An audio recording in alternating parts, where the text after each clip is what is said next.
Good evening, everyone, and welcome to the June 16 meeting of the Ann Arbor City Council. If you're able, please rise and join us for a moment of silence, followed by the Pledge of Allegiance.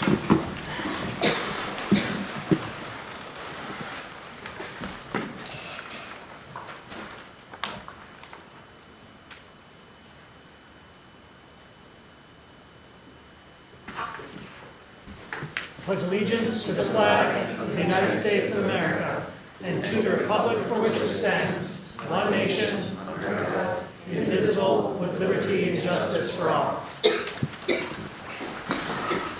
Would our clerk please call the roll of council? Councilmember Dish? Here. Councilmember Harrison? Absent. Councilmember Watson? Here. Councilmember Mallett? Here. Councilmember Radina? Here. Councilmember Ghazi Edwin? Here. Mayor Taylor? Here. Councilmember Iyer? Here. Councilmember Ackman? Here. Councilmember Briggs? Here. Councilmember Cornell? Here. We have a quorum. May I have a motion, please, to approve the agenda? Moved by Councilmember Iyer, seconded by Councilmember Cornell. Discussion of the agenda. All in favor? Opposed? The agenda is approved. Do we have communications today from our city administrator? No, Mayor. We have one introduction today from the Ann Arbor Area Transportation Authority, Mr. Carpenter. Mr. Carpenter, you have the con. Good evening, Mr. Mayor, members of council. It's nice to see you again. Happy summer. I didn't wear the jacket on the walk over, but just a couple of updates for you, operational, a few serious ones, a couple of more easier ones as to ease us into the summer here.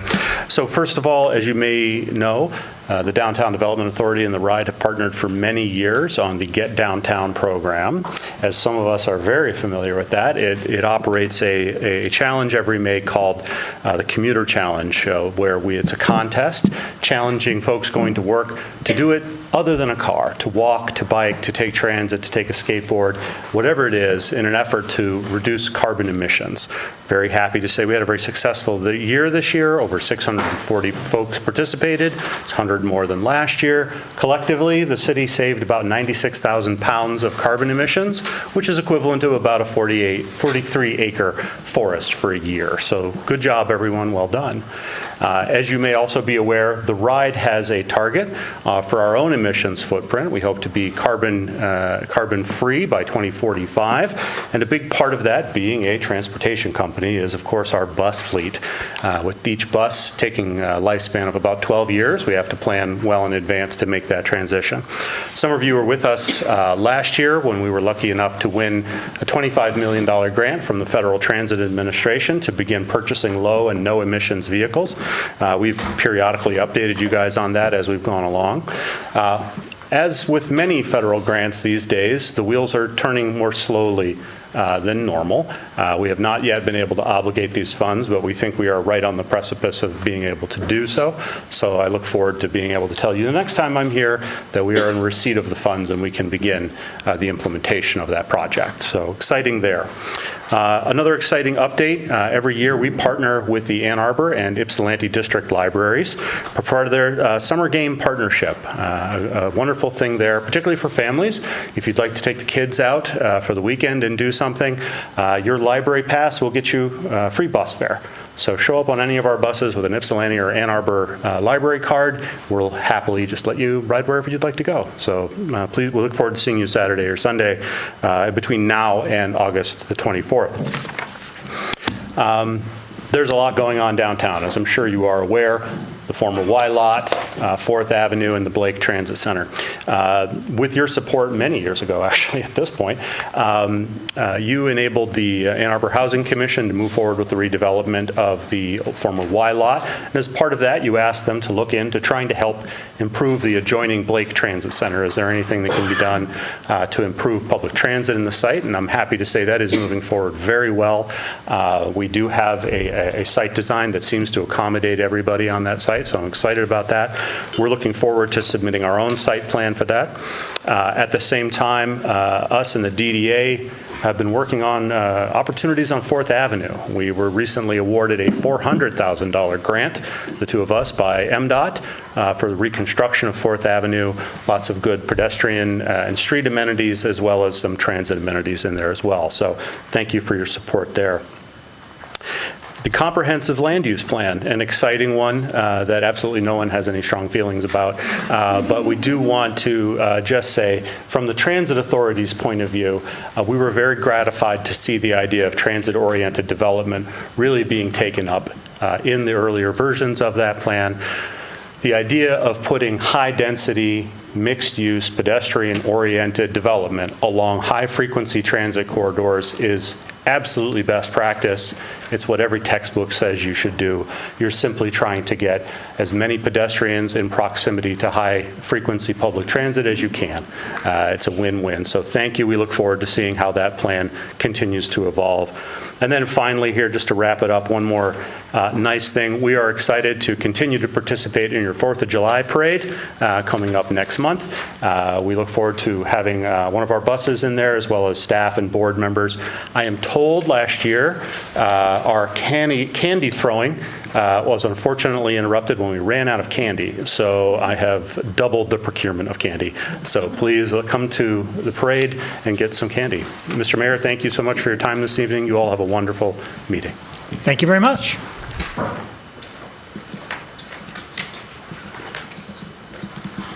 Okay. We now come to public comment reserve time. Public comment reserve time is an opportunity for members of the public to speak to council and the community about matters of municipal interest. To speak at public comment reserve time, one needs to have signed up in advance by contacting our city clerk. Speakers in all instances will have 3 minutes in which to speak, so please pay close attention to the time. Our clerk or the time clock will notify you when 30 seconds are remaining and when your time has expired. When your time has expired, please conclude your remarks and cede the floor. Our first speaker today is Rita Mitchell.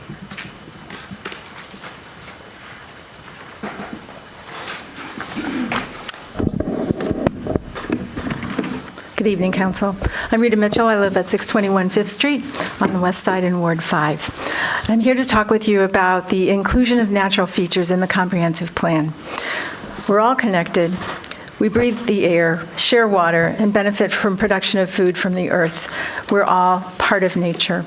And I have the feeling that each of you has spoken out in support of the environment over the course of your terms, your campaigns for office, your lives.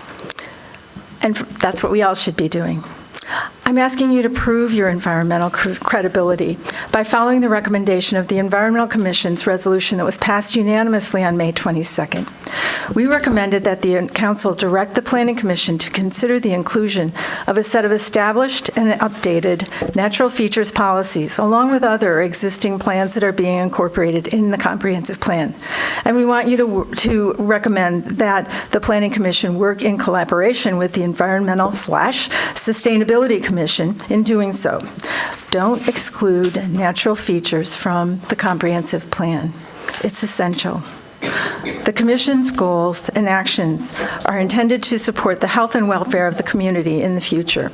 We must use creative strategies to retain the green infrastructure that supports life. The Commission recognizes the complexity of including natural features, trees, plants, wetlands, preservation, and mitigation strategies. They're not necessarily straightforward, but they do exist and they work. They work for us. We must avoid having to compensate in the future for loss of these important features that keep us alive, that provide essentials, including the joys of watching a pollinator move from plant to plant, the fresh feeling of air following a rainstorm, and the energy savings from large trees that protect us and provide shade. We can't replace existing natural features. Once they're gone, they're gone. They cannot be recreated. And we have to do this in time to address the climate crisis. We provided Council with a roadmap for including natural features in the comprehensive plan. It's up to you to take action. Thank you. Thank you. Our next speaker is Sam Homan. Hello, my name is Sam Homan. I live on 1451 Kohler Road. Kohler Road's kind of a funny little road. It's about 300 yards long, jets off of Packard. And the reason I want to talk today is on DC 2, I believe it is on your agenda. You are seeking easement at the end of my road through Woodbury Gardens. And the way Kohler ends, it just abruptly ends at what I believe is a conflicting land use barrier with Woodbury Gardens. What I would like to ask is that in addition to the utility easement you're getting, that you would kindly look into getting about a 10-foot wide pedestrian easement along there. And this would really serve two purposes. One, it would connect South Boulevard to the north of me and Kohler together that way and down to Woodbury Park. And secondly, it would allow DTE access to the utility poles. We have a lot of power outages in the area as a result of all the trees in that land use barrier falling on those. So if they had an access pathway there, it would allow much better maintenance and reliability. So please consider adding a pedestrian easement to that item on your agenda. Thank you. Thank you. Our next speaker is Alan Haber.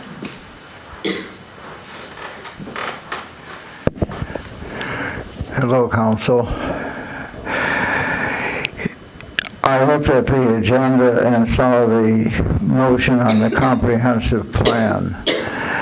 And I've been aware and sympathetic to the view that that whole process has been moving much too fast without accountability and sufficient public participation, and that I didn't see any sense in the report that there was some consideration toward pausing the timeline on this approval of the comprehensive plan and its editing. I went to a meeting.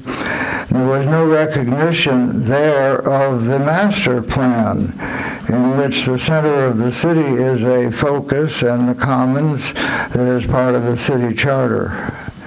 There's not really an alignment that I saw between the two documents of city policy, the master plan and this evolving comprehensive plan. Seemed more like AnnArbor.com, the way umich.edu is becoming umich.com, a corporation. No longer a community with character and characters. It's now mass and scale. Remove neighborhood character, mass and scale are sufficient as the measures. The business mind at work removes the character and subjectivity and community, historical memory. There's something that's not right in how this is being developed. And it's abandoning affordability except in the long run, but not for the people now. And the people now are part of the comprehensive plan. Not only for those who might expectedly come here, and the projections seem far out of line as to what we either desire or is likely about population increase. The plan ignores the commons. It should recognize the existing law and will, even if you all and the Planning Commission want to overturn it. It's what I've been calling totalitarian democracy. And there are kings here, and princes, I guess. If you wanted a fair election on the question of the commons, you would have it on the ballot in November 2026 when people come out. Not when the city council has already made a resolution never to have a off-year summer election. Anyhow, if you would not write it out of the comprehensive plan, it's not as though it's not in the city charter. Anyhow, the commons is on the agenda. Thank you. And you should recognize it. Thank you. Our next speaker is Kathy Griswold.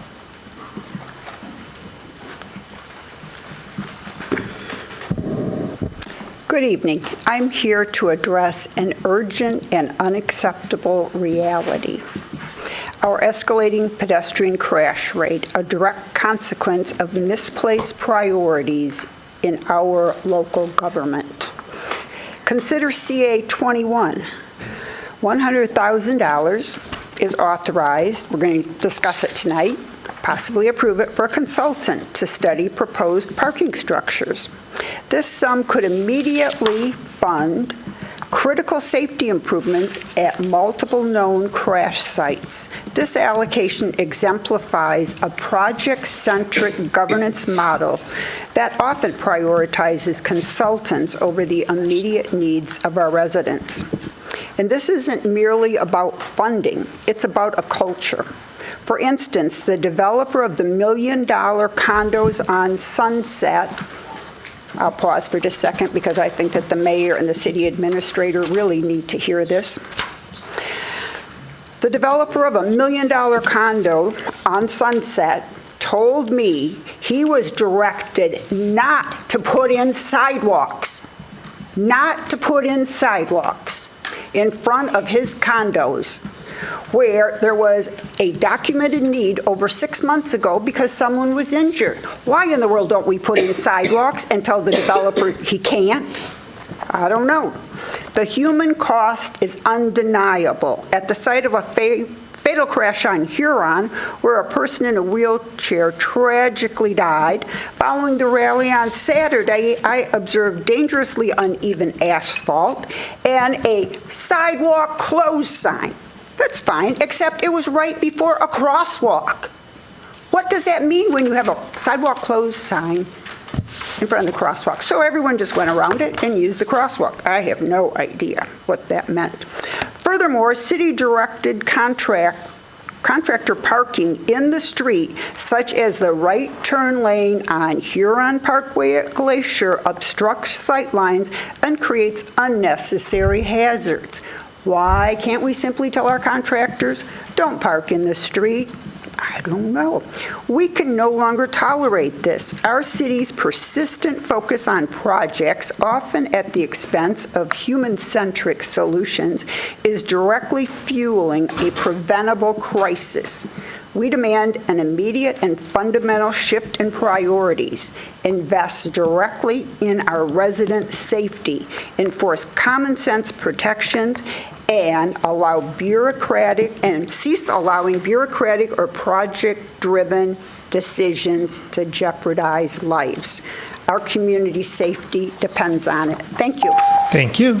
Our next speaker is Jeff Kong. Jeff Kahn, 5th Ward. I wanted to thank you all for placing Proposal A and B on the ballot in August, which I believe, if passed, will create multiple wins for the community. It's my opinion that the 2018 ballot measure proposing a park on Liberty Lot was fundamentally dishonest. I believe that proponents of the measure succeeded in selling Ann Arbor residents an unfunded fantasy. The question that was placed before Ann Arbor voters in 2018 was simple: would you like a park downtown? But a more honest and transparent question would have been, are you willing to give up the following 6 things for a park downtown? 1, are you willing for the city to give up $10 million from the sale of the land, half of which would go to the Affordable Housing Trust Fund? 2, are you willing to give up hundreds of new dwelling units on the site and the vitality they would generate? 3, are you willing to give up millions of dollars of tax base in perpetuity to the city, WISD, the public library, the RIDE, WCC, and Ann Arbor Public Schools? 4, are you willing to spend millions of taxpayer dollars to construct a usable park on the library lot, either by increasing taxes or by not investing in other city parks? 5, are you willing to spend park dollars on annual maintenance and security at the downtown park by reducing investments at other city parks? 6, are you willing to spend enormous amounts of money each year to activate the park? Dan Gilbert spends millions of dollars for programming at Campus Martius in Detroit to ensure it's a safe and inviting public plaza because he knows what would happen to the plaza without activation. Some of you may remember when former executive director of the Ann Arbor Public Library, Josie Parker, spoke to council in 2018 about the challenges the downtown branch library faced regarding visitors dealing with untreated mental illness and substance abuse. She made it clear that folks who didn't have a lot of places to be during the day would be hanging out at this proposed park at the library lot, which would require an enormous investment in activation and security.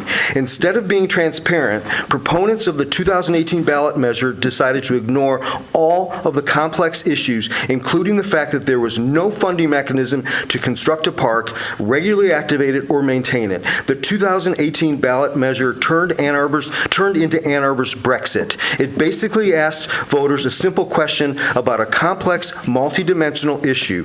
The 2018 proposal was well-intentioned, but fundamentally disingenuous and disconnected from reality. Thank you all for being responsible leaders and attempting to turn Ann Arbor's Brexit lemon into lemonade. Thank you. Our next speaker is William Leese. Hello. I'd like to talk about the comprehensive plan, and I'd like to support and defend a decision made by the Planning Commission. And that decision is to not create a separate industrial category in the future land use map. And I think that decision is maybe surprising at first glance because there's a common notion, I think, that in a city you would segregate a certain area for noxious or messy uses that you wouldn't want to allow elsewhere. But I think if you look closer at the current city zoning policies, you can see why the Planning Commission made that decision. Right now, in Ann Arbor, our M1 light industrial districts allow lots of land uses, including very sensitive ones. So libraries, schools, medical clinics, daycares, nursing homes, all of those are allowed right now in our M1 districts. So to purposely rezone those areas to allow messy industrial uses would be a novel idea and not one that would be safe or in the interest of the city's health and welfare. So I think what the Planning Commission did is they looked at these districts and said, these are low-density mixed-use districts. Let's plan to rezone them to be medium-density mixed-use districts. And I think that decision makes a lot of sense and is prudent and wise. So I think you can feel really good about supporting that decision, and I would ask that you not ask them to change it. Thank you. Thank you. Our next speaker is Stephen Trendov. Thank you very much. It's a pleasure to be in front of you again. Mary Taylor, I consider you a friend, but I got to call you on this one. On the Observer, the May Observer, you stated that there cannot be a building built over the parking lot. This is on top of a 20-story building in China. They have trees that are taller than the ceiling. This is in China. Now, I did a project, just finished doing a project for Wall Street. And they're very proud of a space that about the size, on this side.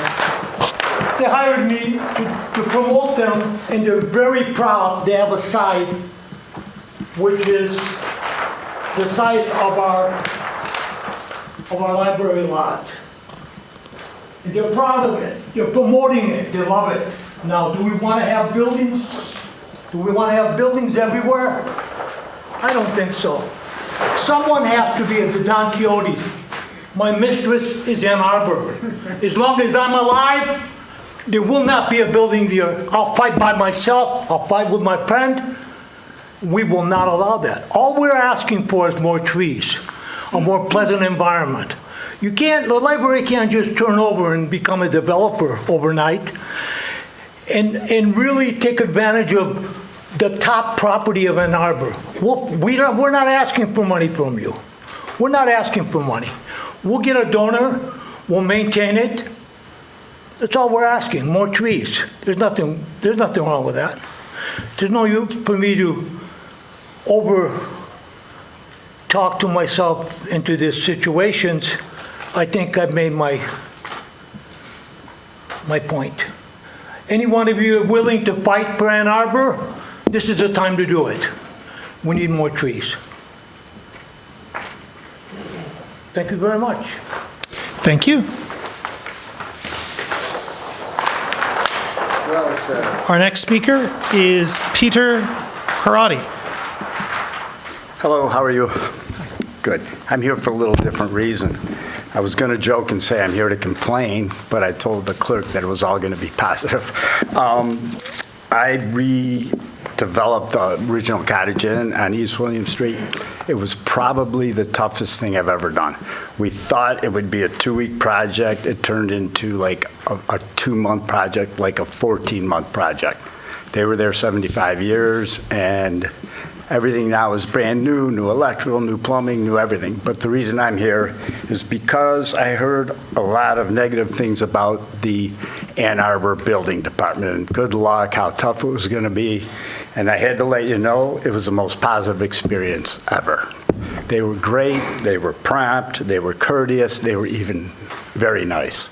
So, very positive experience, and maybe I don't belong here, 'cause but anyways, so I mean, it's nice to hear that for a change, because I did hear a lot of negative things, and I've dealt with a lot of smaller cities and other cities, and they were the best. So you guys are all invited to a really fun, hopefully soft opening this Sunday, be from 3 to 8, bring your friends, bring your family, come on and have a blast.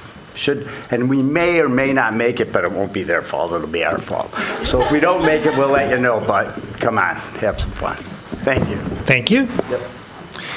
Our next speaker is Jeremy Haley.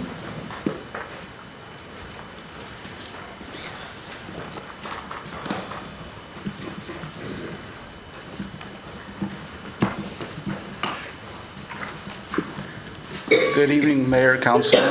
Jeremy Haley, Ypsi Township. I'd just like to ask you, if you go home and think about it and ask your significant other, loved one, this one question, that you'll like to change how you kind of do your finances. You like to, from now on, once you get a paycheck, you have 30 days to spend all of that paycheck and keep all the receipts. If you don't spend all that paycheck, you lose whatever left, and the next paycheck gets garnished for that same amount. They'd probably look at you, and if they did do this, what's the result of such spending if you just continuously just spent everything as you got it? And if you had kids around, don't have this conversation, because they'd like this one. You'd wind up with a bunch of useless things in a short amount of time, spending in such ways. This is unfortunately how the government spends money. And I know this for a fact because I was fired on it when I tried to go to that board meeting in 2007 at WCC. Talk about the spend it or lose it policy that's unofficial, but it's there. And I know it still exists today because at a past recent board meeting at WCC where I was talking about such spending and revenue, the lady from the firm basically come up and showed the chart of, revenue to expenditure, and she looked at it, and she, and said, raised her hands, when revenues go up, expenditures go up, and laughed. I didn't find that too funny at all, because that's our tax money being spent like that. Then she went on to explain that they're there not to look into what you spend it on. They are only looking to that you make sure you spend it all and the amounts equal out at the end. So there is no check for fraud in there at all. That's all within the government. There is no outside check because they do not care what's in those books. Other than the receipt at the bottom, all adds up to revenues equals expenditures all the time. And it's due to a Balanced Budget Act that needs to be reformed. Because as long as governments keep doing this, it's, like I said, it's an escalator. Keep going up, you never go down. And the price, the cost of living goes up with that increase every time. And I just ask you, look at it, if you got an increase this year, what is that going to be spent on? How about just put that in reserve fund or lower taxes with it? There's other things that can be done. Your variable rate is taxes. And as long as things keep going up and you keep matching revenues to expenditures, it will never go down. Thank you. Thank you. Are there communications today from council? Councilmember Radina. Thank you, Mayor. As I mentioned last month, I'm excited to partner with the Ann Arbor District Library to bring folks a summer game code throughout our summer council meetings here. And so with the game having started, I wanted to make sure that everyone saw today's summer game code for the Ann Arbor council meeting.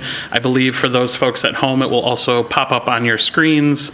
But I just wanted to thank the Ann Arbor District Library for, again, creating a really fun activity for really folks of all ages here here in the community to come together to celebrate our incredible libraries, to get in our libraries and really around the community.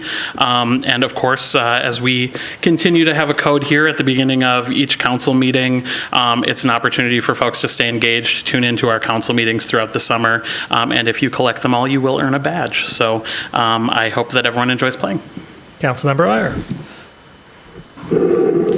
Thank you. I just wanted to let folks know that Councilmember Ackman and I are going to be holding a neighborhood meeting regarding the comprehensive land use plan update for the Lawton neighborhood on June 29th at the Pittsfield Library. I think we decided on 4 to 6 p.m. maybe. Mayor Taylor will be there, as will Councilmember Dish.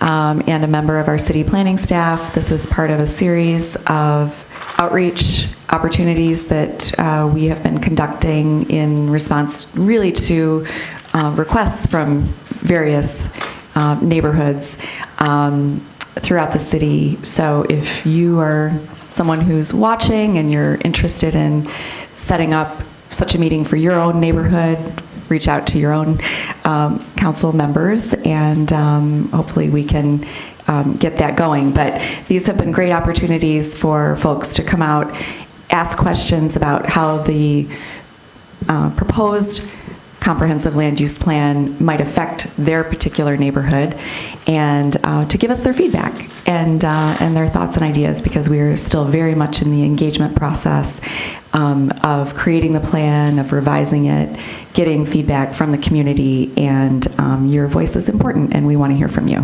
Thank you. Councilmember Cornell.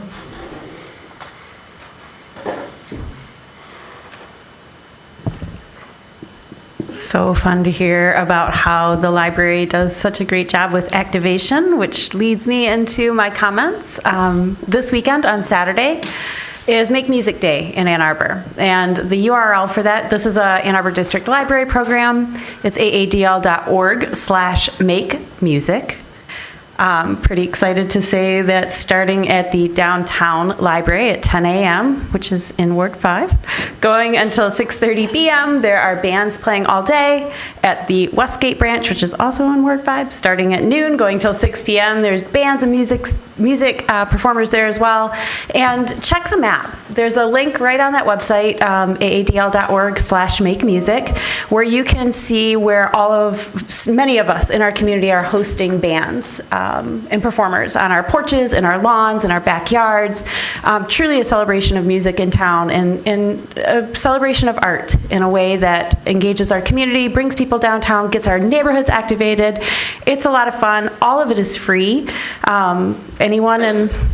Anyone who happens to be near West Washington from between 12 and noon on Saturday is welcome to come by and hear a folk band on my porch. And you'll, I'm sure, encounter many other concerts throughout. It's just a great way for us to celebrate music and the arts in our community, and I hope everyone will take time to check it out.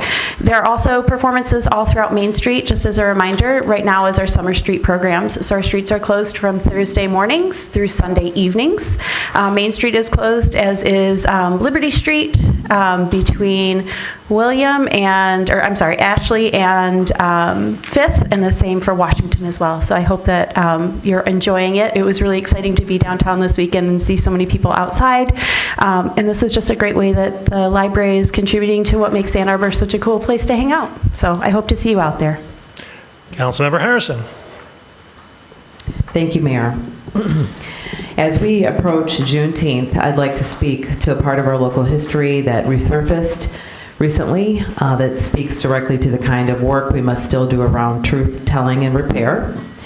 An MLive article that was published today and a forthcoming documentary hosted by the Ann Arbor District Library have brought a renewed attention to the DNA dragnet that took place here in Ann Arbor 30 years ago in the mid-90s. The crime that prompted the investigation was horrific. The pursuit of justice was necessary, but what followed went far beyond that pursuit and inflicted harm on an entire community. More than 160 black men, many of whom beyond race did not fit the suspect's description, were stopped, questioned, and asked to provide DNA. Boys and men were approached at home, at work, and in public under pressure to comply. Even when black men were cleared by DNA, many were forced to carry papers proving that they had been exonerated, papers that they had to present when stopped again and again and again. That wasn't new. This country has a long history of requiring black people to carry proof of their right to move freely, from freedom papers to driver's licenses to, in this case, proof that they were not guilty. To make matters worse, even after the actual perpetrator was apprehended through traditional investigation, not through this dragnet, law enforcement refused to destroy the DNA profiles of innocent men. It took a court order to force that basic act of respect and justice. This is why acknowledgement matters. The public remembrance, the discussions now happening through this documentary, that is reparative work. It is necessary because part of reparations is truth-telling, is telling the truth about what was done, about the way race, not justice, shaped the scope of this investigation, about the way systems designed to protect became tools of control, and about the fact that it was this city that did this, not the federal government, but Ann Arbor itself. During Juneteenth, we talk about Black liberation, but also about the unfinished work of making that freedom real. Part of that work is ensuring that episodes like the DNA dragnet are not hidden or softened, but named for what they were, and that we remember not just what was done, but to whom and why. Councilmember Briggs. Thanks. I'm going to reference something I don't usually up here, which is Ann Arbor Citizen Guide to Finance and Budget. Just to encourage folks that are interested in our budget process to check out that page. It's got lots of information about how the city budgets, and I promise it's a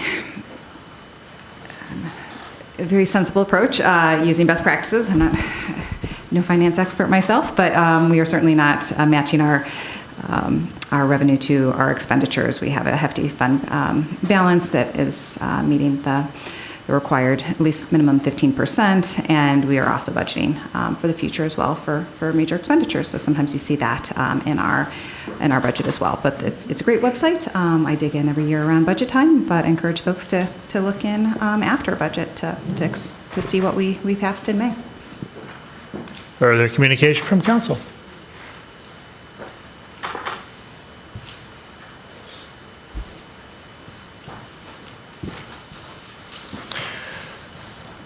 I'd like to recommend the following, or rather, I'd like to request the confirmation of the following appointment that was presented to City Council on June 2nd, 2025, to the Ann Arbor Transportation Authority Board, Pravina Ramaswamy, moved by Councilmember Cornell, second by Councilmember Iyer. Discussion?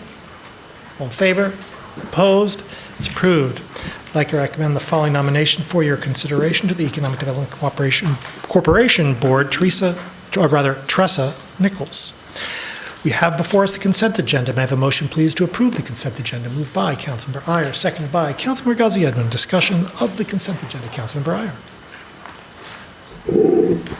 Thank you. I just wanted to make a comment about CA3 and CA4. These are the resolutions to approve street closings for the electricians NTI block party and for the UA block party. And I wanted to, of course, we do this every year. I don't expect this to be controversial in any way, but I did just want to note what an absolute honor and privilege it is that Ann Arbor is the chosen location for the United Association of Plumbers and Pipe Fitters, for the IBEW, the International Brotherhood of Electrical Workers, and then also for the iron workers, to come to Ann Arbor to bring all of their instructors from all across the country. So the people who teach the next generation of electricians and plumbers and iron workers, they all come here to Ann Arbor, Michigan, to spend a week at WCC learning how to be better instructors, learning the latest technology, and teaching the next generation of these trades, which are so vital and so necessary, especially right now as building is happening, and we have people retiring, and we need new apprentices into these careers. So here in Ann Arbor, we recognize the value of these apprenticeship programs. That's why we specifically, when we are hiring for construction of city projects, we prioritize contractors who put their apprentices through these specific programs and ones like these. And so we're lucky to have them come here. And I just wanted to make a quick note of the value that they bring. Destination Ann Arbor has estimated that these 3 programs generate $23 million in economic activity over the 3 weeks that their folks come here to Ann Arbor. So appreciate these organizations choosing our town, and I look forward to attending these block parties and celebrating with them. Further discussion on the consent agenda? Thank you. Councilmember Ackman. I'd like to pull CA 21, please. Councilmember Cornell. Thank you for your comments, Councilmember Iyer. It does have a tremendous impact downtown to bring these conferences and groups here. I just wanted to say I was excited to see the services contract for the Throne being renewed. Having public restrooms in our downtown has an entirely positive impact on our downtown. We've seen it. I think some of the fears that we had around what impact that might have that could potentially be negative, none of that has proven to be true. We know that public restrooms, they increase, and really provide for dignity and inclusivity and walkability and getting people out of their cars and onto the streets downtown. So I'm excited to see this, and I hope that my colleagues will join me in supporting it. It has a positive impact on our Main Street area. Further discussion? All in favor of the consent agenda with the exception of CA 21? All opposed? The consent agenda with the exception of CA 21 is approved with 11 council members present, all voting the affirmative, thus satisfying the 8-vote requirement with respect to CA 6, CA 7, and CA 22. CA 21, resolution to approve renewal and amendment number 1, the professional services agreement with PFM Group Consulting LLC for development, economic, and financial analysis. Moved by Councilmember Ackman, seconded by Councilmember Briggs. Discussion, please, of CA 21. Councilmember Ackman. Okay, thank you. So just to highlight the purpose of this increase is to continue the financial and economic analysis that's related to the Arbor South development after City Council passed a resolution in April related to authorizing the city administrator to negotiate city participation in the project, including owning, operating, and bonding for parking decks. I voted against that resolution, and I remain concerned about the direction that it sets for the city's participation in development of our transit corridors. Of course, I value the importance of thorough analysis, but I won't support continued efforts for this without advancing our transportation goals. I've highlighted my transportation concerns before, but I guess I wanted to focus my comments tonight a bit more on infrastructure in the area writ large. So as a reminder, in broad strokes, we would be using a TIF, which is a mechanism that uses taxes on future gains in the real estate value to pay for infrastructure improvements. And in what's being proposed so far, this is to pay for 4 parking garages. But we have infrastructure needs in that area. So we've zoned it TC1. We, of course, want to see development of housing here. I share that desire. We've got housing going in at Briarwood. That's great. We've got this ambitious development proposal for Arbor South to add much needed housing. We know that the infrastructure demands in this area are going to be more intense than they have been to date, which in and of itself does not concern me. However, what does concern me is that what is being proposed is for the city to participate in the project by building parking garages that will wind up hoovering up the additional tax revenue to pay off these garages for the next 30 years. So my question and my concern is, how are we planning to fund other infrastructure upgrades in the area? If there's a plan for that, I'd love to see it. But as of yet, I have not, and so I'll be voting against this. Further discussion of CA 21? Roll call vote, please, starting with Councilmember Ackman. No. Councilmember Ackman? No. Councilmember Briggs? No. Councilmember Cornell? No. Councilmember Dish? Yes. Councilmember Harrison? Yes. Councilmember Watson? Yes. Councilmember Malik? Yes. Councilmember Medina? Yes. Councilmember Ghazi Edwin? Yes. Mayor Taylor? Yes. Councilmember Iyer? Yes. Motion carries. We now come to a set of public hearings. Public hearings are opportunities for members of the public to speak to council and the community about the specific subject matter of a public hearing. To speak at a public hearing, one need not have signed up in advance, but your speech must relate to the subject matter of the public hearing. That is to say, the specific item on the agenda to which that public hearing relates. Speakers in all instances, both in-house and online, will have 3 minutes in which to speak, so please pay close attention to the time. Our clerk or the time clock will notify you when 30 seconds are remaining and when your time has expired. When your time has expired, please conclude your remarks and cede the floor. Our first public hearing today is public hearing number 1, an ordinance to amend section 5.29.9.b of chapter 55, Unified Development Code of Title 5 of the Code of the City of Ann Arbor. Is there anyone in-house who would like to speak at this public hearing?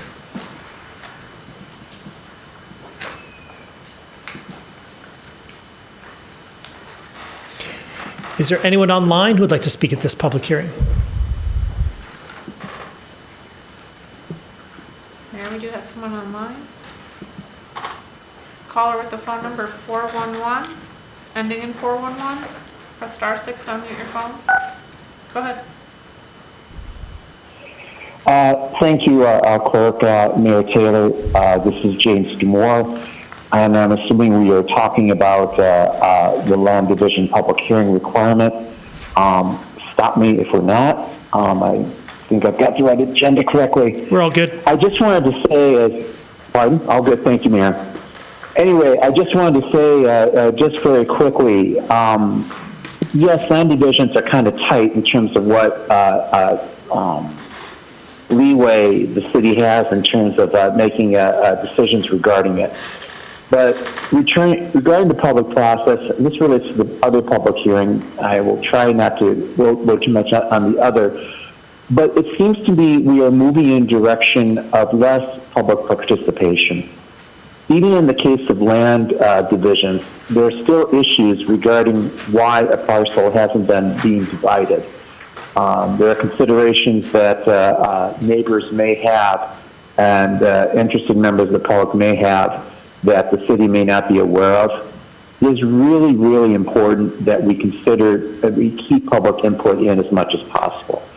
This has been an overall trend for this council, and I know you style yourselves as progressives, and thank you for being progressive, I think, on a national and state level. But locally, this isn't progressive. It needs to be a situation where, in a community such as Ann Arbor, in a talented community such as Ann Arbor, we have great people with the ability to provide input that a busy staff can use as a resource. I think it is important to continue that input. I think it has to happen here at the Planning Commission level and in other boards of commissions, rather than you all having to do it at council, or if you guys are doing due diligence, which you should be doing. Related to other things that are on the agenda, I would say that whatever changes that you make sure that whoever participates has input, and rather than have a top-down process. I think that's where we're moving these days, and that's not a good thing. At any rate, thank you for considering my remarks. Thank you.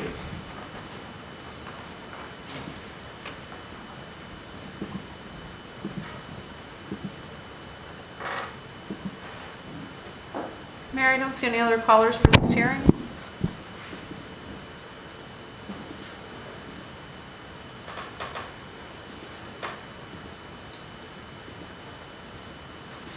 Seeing no one, this public hearing is closed. Public hearing number 2, an ordinance to add sections 8.533 through 8.540 to Chapter 105 Housing Code of Title 8, Building Regulations of the Code of the City of Ann Arbor, Green Rental Housing. Is there anyone in-house who would like to speak at this public hearing?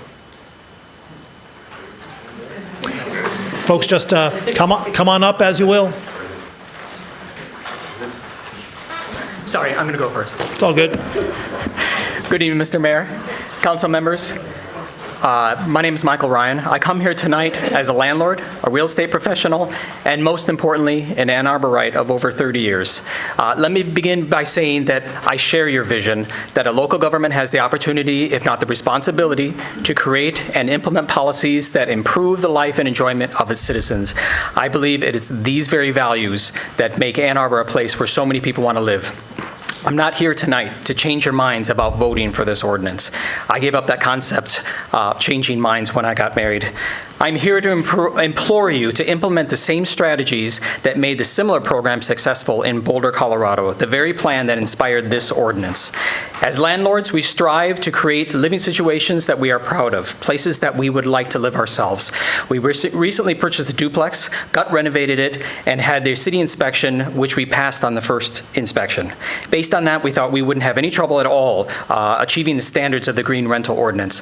Unfortunately, when we did the checklist, we could hardly reach the 70 points, by far not getting to the 110 points that we needed. When we printed out the Smart Regs checklist of the Boulder, Colorado program to see how our properties would fare, the Boulder threshold is 100 points, and we scored pretty close to that in the 90s. We found that their regulations were far more detailed, and they directly correlated to energy efficiency. I have some examples regarding attic insulation. The Boulder ordinance required an R rating of 19 and gave homeowners 24 points. This ordinance requires an R rating of 50 but gives you only 9 points. Just for reference, new construction homes receive a rating of R38 and are deemed very energy efficient. The Boulder Smart Recs also has efficiency percentage for the HVAC system, and it's based on the efficiency of those systems, and the points are 13 to 43 points, whereas this green program gives no points for gas, forced air furnaces, or AC, no matter the efficiency rate. The Smart Regs also have specific U factors when it comes to windows, giving points of 2 to 14, 2 being the original single-pane windows, and which you typically find in the Old West Side and Burns Park. The green program gives 4 points for Energy Star-rated windows. We spent $25,000 on new windows in this duplex, and we only get 4 points for it. In summary, we encourage this council and the committee following up on this vote, who will be addressing this ordinance, to reconsider the point system. We feel that being more specific and in concluding a wider range of efficiency levels and points, please. Thank you. Thank you. Good evening. My name is Nancy Bowerbank. I'm a resident of Ward 2. I've been a resident of Ann Arbor for about 63 years. I have been in the real estate profession for about 28 years. Like the person before me, I believe that the green rental ordinance in theory is great. I'm all for energy efficiency and for making our properties and our population more resilient. I'm concerned about the timeline for compliance, the complexity of the scoring, and I would ask the council to reconsider the timeline for compliance. Thank you. Thank you. Hello, I'm Tracy Rose. I am a realtor in Ann Arbor. I've been a realtor for 35 years. I also am a business investor in a State Street business, so I am very involved in the community. Like Nancy just said before me, I am very concerned about the timeline for implementing all of these changes. Landlords typically have a long-term plan. You know, they're going to replace their HVAC systems in 5 years, windows in 10. By implementing this aggressive timeline of this ordinance, it really is going to cause undue burden for well-meaning landlords who try to keep their properties in good condition and nice places for their tenants to live. I know many landlords, and I know many of them really try to provide good housing. What's going to happen is if they have to implement these changes sooner than they have budgeted for, you know, that's going to cause hardship. I'm also a notary. I've notarized some closing documents for landlords who have already started selling off properties in anticipation of this coming in. So they would like to sell their properties, often to owner-occupied people who are going to live there, and take them out of the rental inventory. Also, this will directly affect the rents. It's heartbreaking because I receive calls all the time. I'm very pro-renter from people whose situation has changed and they need a rental now and they've been a homeowner. And I say, well, what's your budget? And these people will say, oh, I can go up to $1,300. And, I just hate to tell them that their options are very limited. So if this ordinance passes the way that it's written, I really feel this is going to have a direct impact, a negative impact on the rental properties in the city of Ann Arbor. Thank you. Hello, good evening. My name's Angie Rasmussen. I'm a lifetime Ann Arbor resident and currently live in Ward 5. I did take the checklist and apply it to 43, but I have 43 properties in the city of Ann Arbor that I manage. And even at my own house, I barely got to 50 with the majority of them. And so I think, as per the other people, I think the idea of this is a great idea. I just think implementing it this quickly with this grading system may be a little bit too quick. And I do know that a lot of my landlords work really hard to keep rents down, but I just don't think they're going to be able to do that with these kind of expenditures. And I hate, like Tracy was saying too, I've seen a lot of my owners sell because they just can't handle one more change or one more cost to them just to comply with something. So thank you for your time. Good evening. I'm Judy McDonald. I'm a property manager with the Reinhardt Realtors. And I'm here tonight I'm speaking on behalf of many of my clients, most of whom are small, independent rental property owners of single-family homes and condos. We recognize and support the goals of the Green Rental Housing Ordinance, particularly the push towards more sustainable, energy-efficient housing. These improvements matter, not only for the environment, but also for the health, comfort, and well-being of the people who live in these homes. Many of us in the, I would say, small housing community, provider community, we share the values. We care about our tenants, and we want to be part of the solution. That said, I want to urge council to consider the real financial and logistical constraints that small properties face.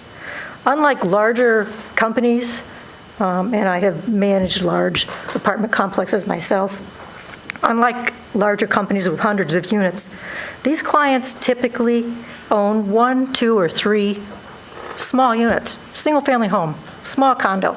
That's it. They don't have access to the same financing options. They can't spread out their costs across a large portfolio. For them, they'll tell you every time, every dollar spent on upgrades has an immediate and personal impact on them. That's why a longer phased timeline for compliance would make a meaningful difference. With more time, small owners could not only digest, but plan and budget for upgrades like insulation, appliance replacements, energy audits, without being forced to raise rents just to cover a sudden, in their mind, large expense. This flexibility is key to preserving both sustainability and affordability. Many of these owners that both I and some of my colleagues here represent are long-term landlords who keep rents low or keep rents below market just to support stable housing. But that stability becomes harder to maintain when large upfront costs are required all at once. A little more flexibility in timing or maybe a tiered rollout based on property size or owner type could mean the difference between a planned upgrade and an emergency financial strain for them. Many of them, I can tell you, their immediate reaction to this is, I'm just going to sell. I'm going to sell. Therefore, I just want to encourage council to keep these distinctions in mind and maybe consider some other options that give small owners the time and support they need to meet these goals without, thank you.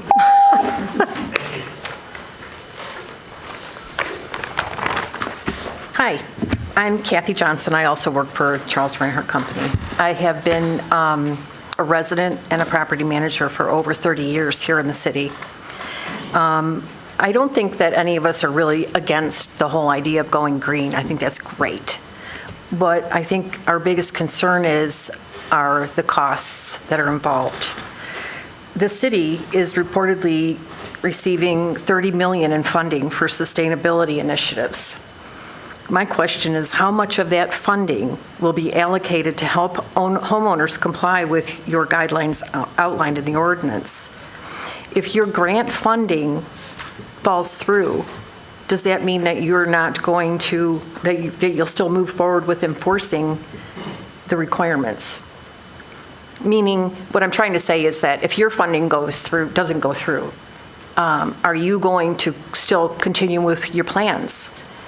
I think that one thing is to consider some kind of an incentive program. If a homeowner has to spend $1,000, then maybe they get $500 off their next tax bill. Some kind of incentive to these homeowners. Because I will guarantee you that if this goes through and homeowners have to put thousands of dollars into the point system, the rental rates are going to increase. You will lose also people that are renting the properties. You'll lose them because it's not going to be worth it to them. Many of the owners that I manage for, I would say probably 2/3, have decided to lease out their home because they've taken a job elsewhere. They don't want to lose their home because they're going to return to it. Or perhaps, they're afraid that, okay, what if I'm moving my family to another state, the job doesn't work out, my family's unhappy, I want to come back. If they sell their property, they're going to spend so much more, right, to rebuy something if they return to Ann Arbor. So I think that the requirements, also, they don't really work for single-family homeowners. Buying tickets for tenants for bus tickets, if they already have 2 cars, that's not going to, swap day, cooking class, electronics take back. These are all points that homeowners, single-family owners, won't be able to use. Condo associations, HOAs, they have their own rules, and such as snow removal, landscaping, pest management, community gardens. These are all things that individual homeowners may not be able to offer to get those points. Thank you. Good evening, Council. My name is Todd Waller. I'm a realtor and co-broker at Properties Christie's International Real Estate right at Main Street and Depot up there. Also chair of the Michigan Realtors Public Policy Committee. And I appreciate the chance to speak with you this evening. I want to speak with you about the Green Rental Housing Ordinance, not from a place of opposition to environmental goals, but from a place of practical concern for how this will impact renters, particularly due to the extremely short timeline for implementation. Most property owners, especially small local landlords, as you've heard, operate on long-term maintenance schedules. You plan out capital improvements years in advance, budgeting carefully to avoid major rent increases for tenants. This ordinance upends that. The final compliance phase takes effect after only 3 years, which is only a fraction of the expected life of a major household appliance. But I also want to draw attention to the first phase of compliance. Compliance period 1 begins just 6 months after adoption. 6 months is simply not enough time. In just 6 months, you're expected to fully understand the ordinance, assess the property, determine where you fall short, and complete upgrades, many of which, for older homes common in Ann Arbor, will not be minor. Even for landlords who may qualify for financial assistance, that support is not automatic. It takes time to research different programs, fill out forms, submit documents, and wait for approval. Meanwhile, the compliance deadline does not wait. The result? Property owners are forced to either front thousands of dollars out of pocket on short notice or delay compliance and risk steep fines. Either way, the costs get passed on. Rents will go up, not because landlords are gouging tenants, but because they're scrambling to comply with a fast-moving, complicated new mandate. Ann Arbor's rental housing stock is full of character, but also full of age. Many are not modern buildings that will easily pass phase 1, and yet you're asking people to absorb costs immediately with little lead time and without a clear support structure in place. If the city wants this ordinance to succeed and not become a driver of displacement, it must build in more time. More time to educate property owners, more time to access financial help, more time to plan and invest responsibly. Thank you for your time.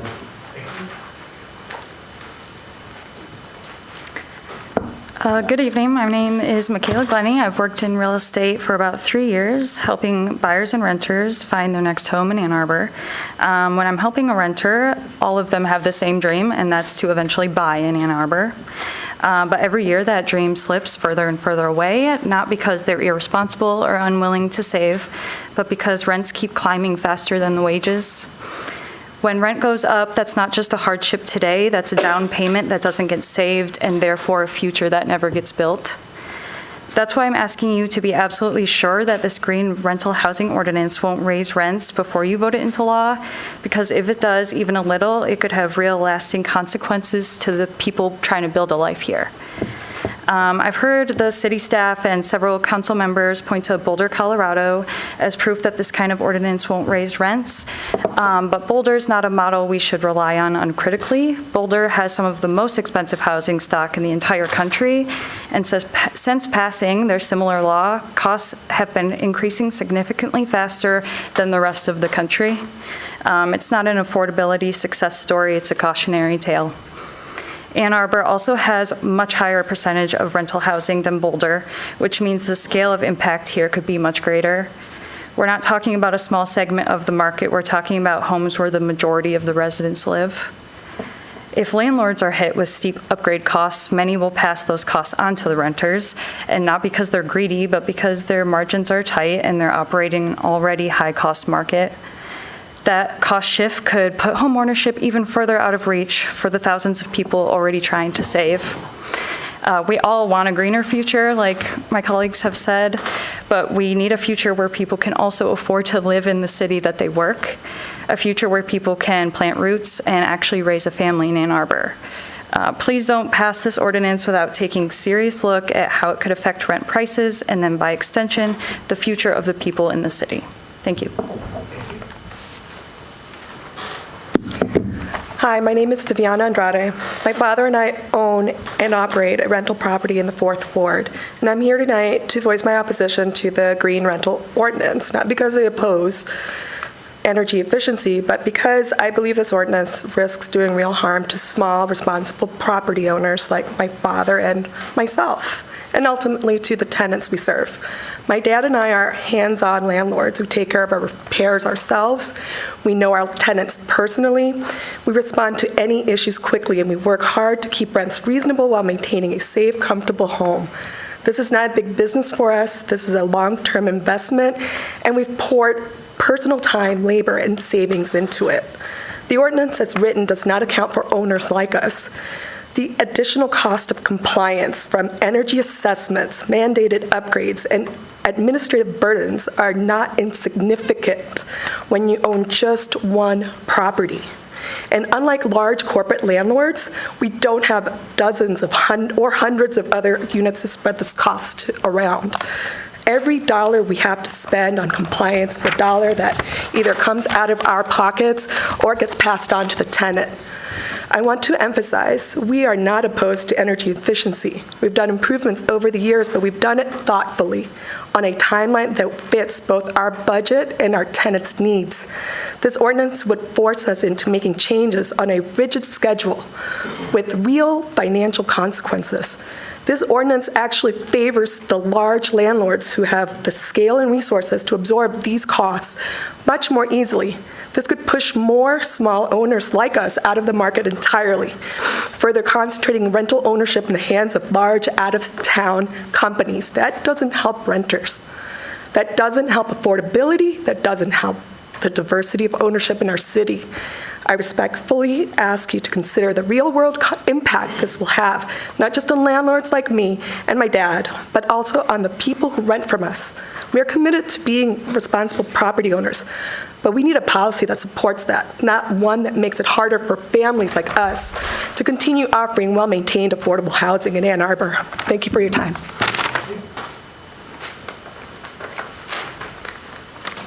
Good evening. I'm Evelyn Roberts. I'm the broker and owner of Nest Egg Properties. I manage 15 properties for local mom and pop landlords. And tonight I want to focus on the very real consequences of rushing the implementation of the Green Rental Housing Ordinance, especially for those mom and pop landlords. And they make up a significant portion of Ann Arbor's rental housing stock. This ordinance has not been well publicized to the average property owner. Many have no idea what's happening, so my biggest concern is what happens when their certificate of compliance comes due after this ordinance passes as early as 6 months, and they're just hearing about it. They fail, they're out of compliance, and they're being fined hundreds of dollars a day. But at the same time, they can't sell their property to escape the fines because they follow the property. No new owner wants to buy that property because it's a black hole. They can't vacate their tenants to do the work because they still have a lease in effect. They're stuck and they're financially handcuffed. These are the very people who are trying to provide housing to the renters in our city, people who live here, raise their families here, and own 1 or 2 properties as part of a long-term investment. And the way this ordinance is written today, it will drive many of them out of the rental market altogether. They're going to either, 2 options will happen. They're going to sell to owner occupants, reducing the number of available rentals in an already tight market, or they'll sell to large institutional investors who are better equipped to absorb the cost, but are also more likely to raise the rents and eliminate local accountability. Either way, rental prices go up and housing accessibility goes down. Now, we all want greener rental housing, but we need a timeline that gives landlords time to adapt, and I'm urging you to implement this ordinance in phases tied to the existing rental certification process. And I'd say, suggestion-wise, at a landlord's first renewal, give them their baseline score where they just know what to improve. And then over the next 2.5 years, require 70 points at the second renewal and the full 110 points at the third. This allows landlords to make upgrades over time as systems naturally age out instead of being forced into financial panic with no runway. It's more fair, it's more effective, and it protects both housing providers and renters. And as others have also stated, give actual, more point values to the things that improve efficiency, like windows and insulation, not bus passes, things that we can actually control. So if we truly care about sustainability and affordability, we need to craft policies that support both and not one at the expense of the other. Thank you.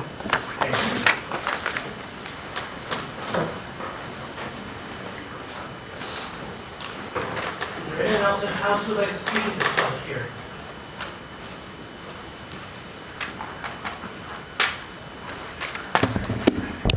Thank you, Mayor Taylor and Council. I'm Ken Garber. I'm a renter in the 2nd Ward, and I'm very confused by some of the comments we've just heard. They're not talking about the ordinance that I've read and that I've been following closely since 2022 as a climate activist, hoping for a strong green rental housing ordinance. We've been hearing about mandated upgrades, about an aggressive timeline. In fact, this ordinance was deliberately crafted so that building owners do not need to make a single structural change to the building in order to achieve the 70 points or the 110 points after the 3-year runway period. There's no need for new windows, no need for new insulation or added insulation, for an electric HVAC system, new appliances. The options available are there can meet the required point score without doing anything to the building at all. And I think I've heard that was on the advice of the city attorney's office, which I believe interpreted state law as saying that if a building, you cannot mandate a higher standard than the building code did at the time of the construction of that building. I think that's I don't necessarily think that's a correct interpretation of the law. I would like to see a stronger green rental housing ordinance that actually did mandate electrification, stronger energy efficiency standards, and so forth. This isn't it.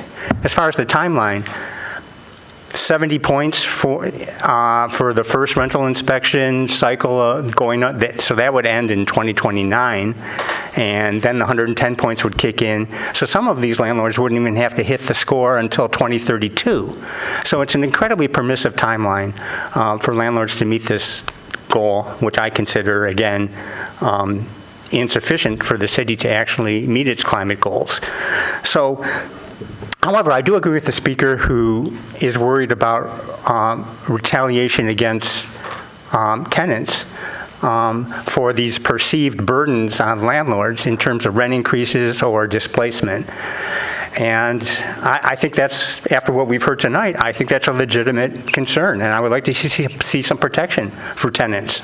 I'm not sure what form that would take. I know Councilmember Harrison has been looking at that, but I don't think the burden on the landlords is real. I think it's almost cost-free. Nevertheless, the perception is otherwise, and I think tenants need to be protected. Thank you. Thank you.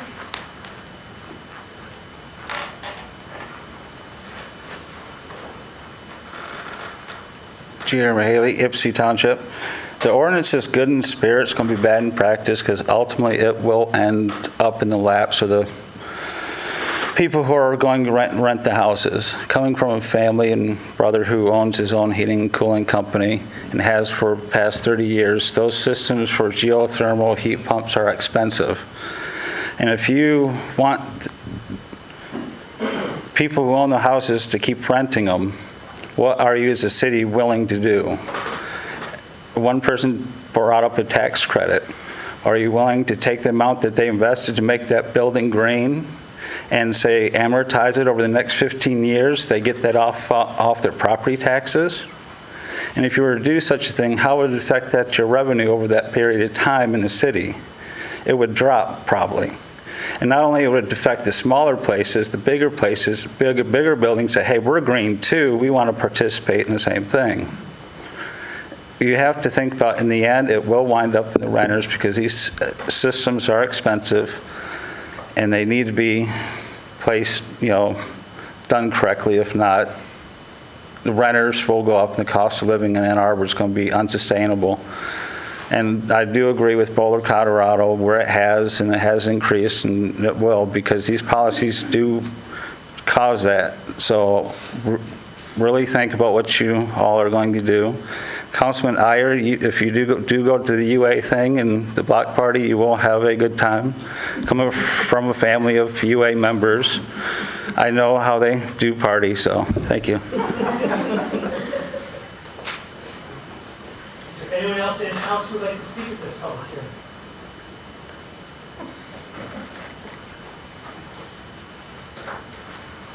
Is there anyone online who would like to speak at this public hearing?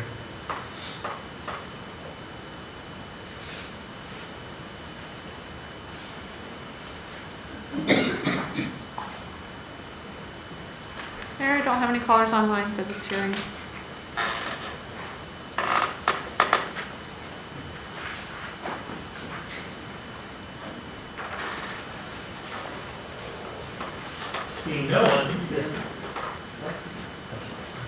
Seeing no one, this public hearing is closed.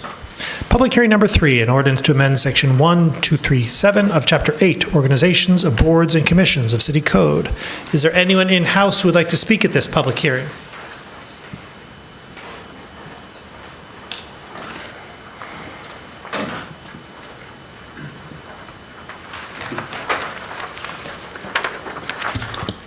Thanks, Mayor Taylor and Council. Ken Garber again.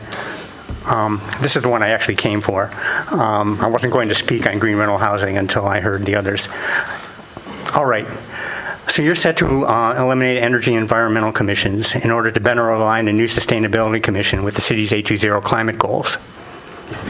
Staff, not the commission, will set the work plan, and the commission will be expected to support that plan. That's a big change from the past, when commissions acted on community concerns and provided recommendations to City Council. Council then made policy and staff implemented it. It's a bottom-up process. This will now be reversed. I understand that staff will confer with Council to establish goals, which staff will ask the new commission to work on, top down. the commission will be accountable to staff instead of staff acting to support the commission solely. I think this is a bad idea because the new commission will no longer set its own agenda. That matters because the commissions have been important venues for those of us who are unhappy with the city's progress on climate. And when we're out there. Some initiatives I've been involved with. In October 2019, the Climate Mobilization introduced a climate emergency declaration at Environmental Commission. Council passed a different one a month later. In January 2020, the Climate Mobilization proposed a gas ban for new construction at Energy Commission. In July 2021, Ann Arbor for Public Power submitted a Phase 1 Muni feasibility study proposal to Energy Commission. Council later approved a different study. In July 2022, Energy Commission approved my resolution urging electrification of the Village of Ann Arbor project. In April the following year, it approved a resolution that I drafted in support of the gas ban. In September 2023, and again last February, Energy Commission considered my draft ordinance for a carbon emissions impact fee on new construction. Now, you don't necessarily have to agree with these proposals and ordinances to understand the need for a space for people like me to put forward ideas and initiatives that city staff and city council may not have. Real change comes from below, from malcontents like me, activists, and grassroots organizations. With all due respect, real change usually doesn't come from elected officials or professional staff. I've heard that staff has asked the commissioners not to draft any more ordinances. Staff will take care of that. I suspect that also applies to people in the public like me. I hope not. But I don't think this is a healthy change, and I'm hoping that the new Sustainability Commission will be open to citizen initiatives. Thank you.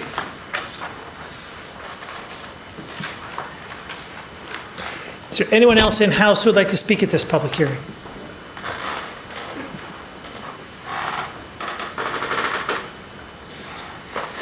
Is there anyone online who would like to speak at this public hearing? Mayor, I don't see any callers online for this hearing.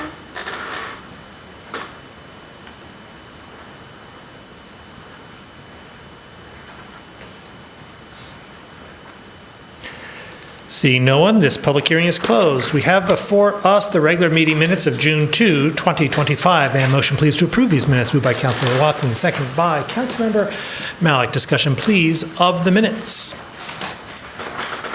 All in favor? All opposed? The minutes are approved. B1, an ordinance to amend Section 5.29.9.b of Chapter 55, Unified Development Code of Title 5 of the Code of the City of Ann Arbor. Moved by Councilmember Dish, seconded by Councilmember Watson. Discussion please of B1.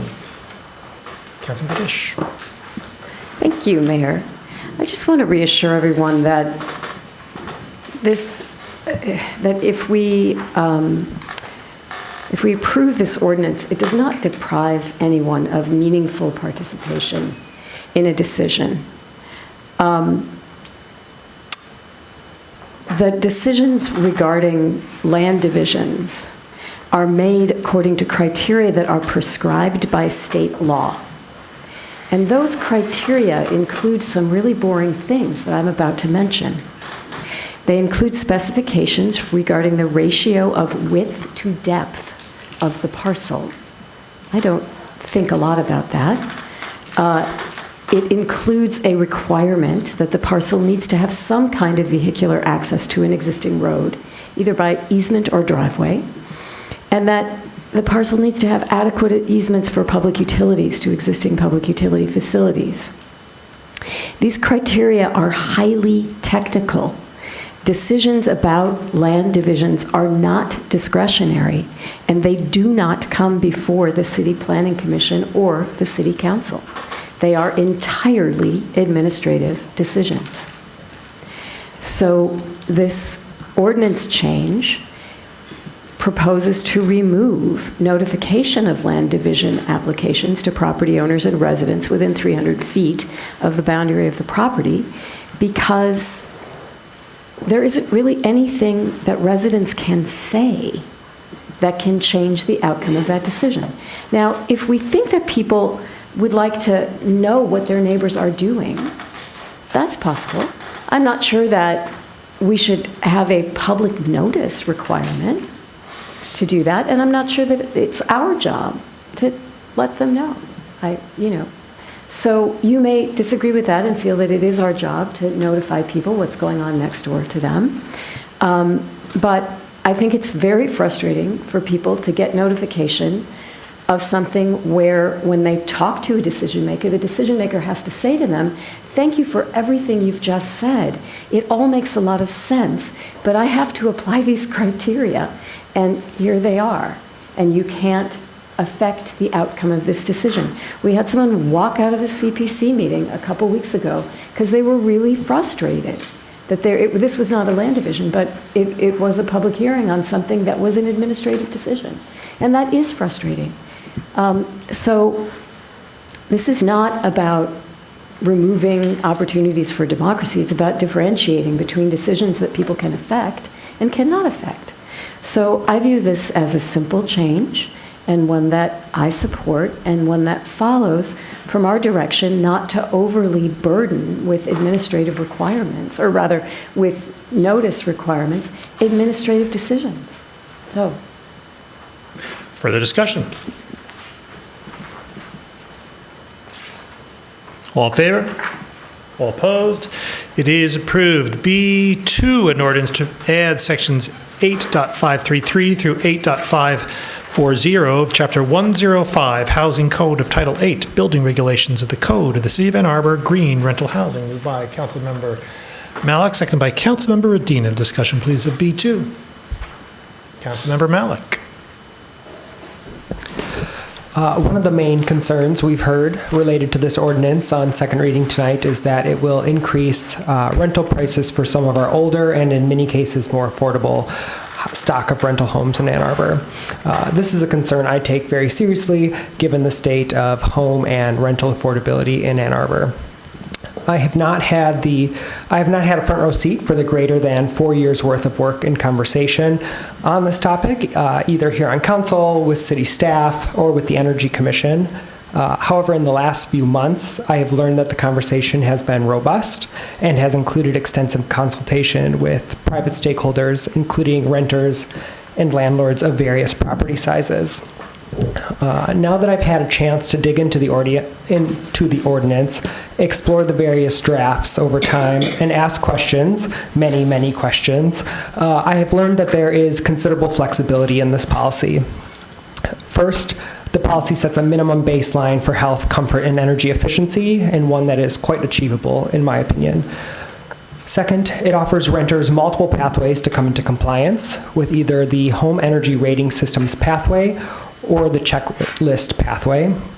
Third, rather than requiring this level of efficiency immediately upon passage, it offers a phase-in process that allows non-compliant households to come into compliance along with their regular once per 3-year rental inspection.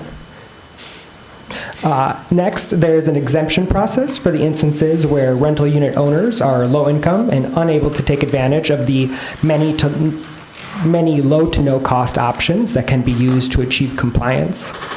Lastly, the city has many financial resources on the table to help with compliance for upgrades.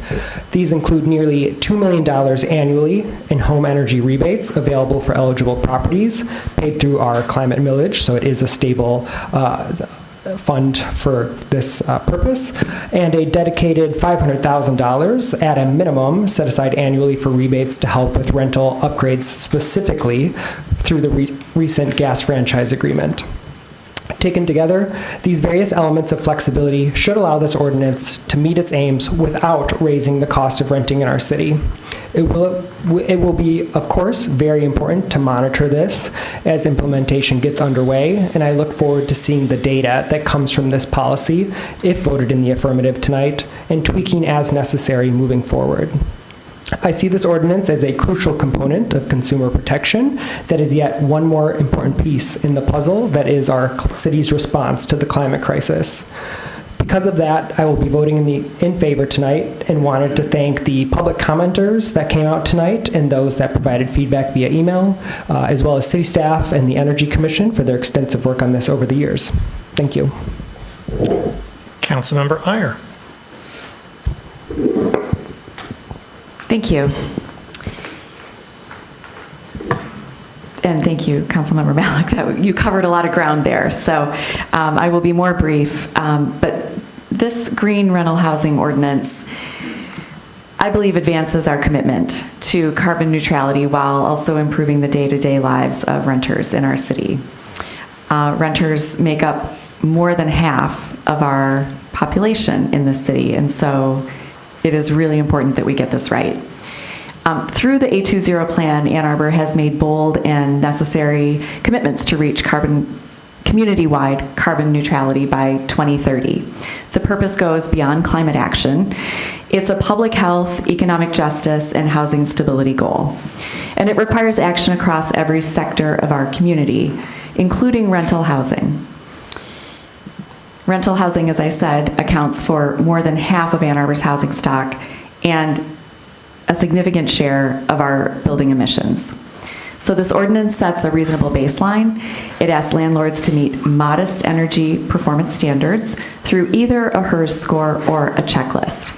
And that's a point I want to emphasize because we heard from a lot of landlords and property owners tonight who all were emphasizing the checklist component rather than commenting on the HERS score. And my understanding, talking with our Office of Sustainability, is that most property owners who've already undergone the HERS evaluation have passed. And so I'm concerned about the hyper-focus on the checklist when maybe we could be doing more of the HERS evaluations and seeing if there's need to worry or not. The ordinance asks for practical, proven upgrades, things like sealing drafts, improving insulation, using efficient lighting and appliances. Many rental units already meet these standards, as I mentioned, and for those that don't, the city is offering technical assistance and financial support for eligible property owners.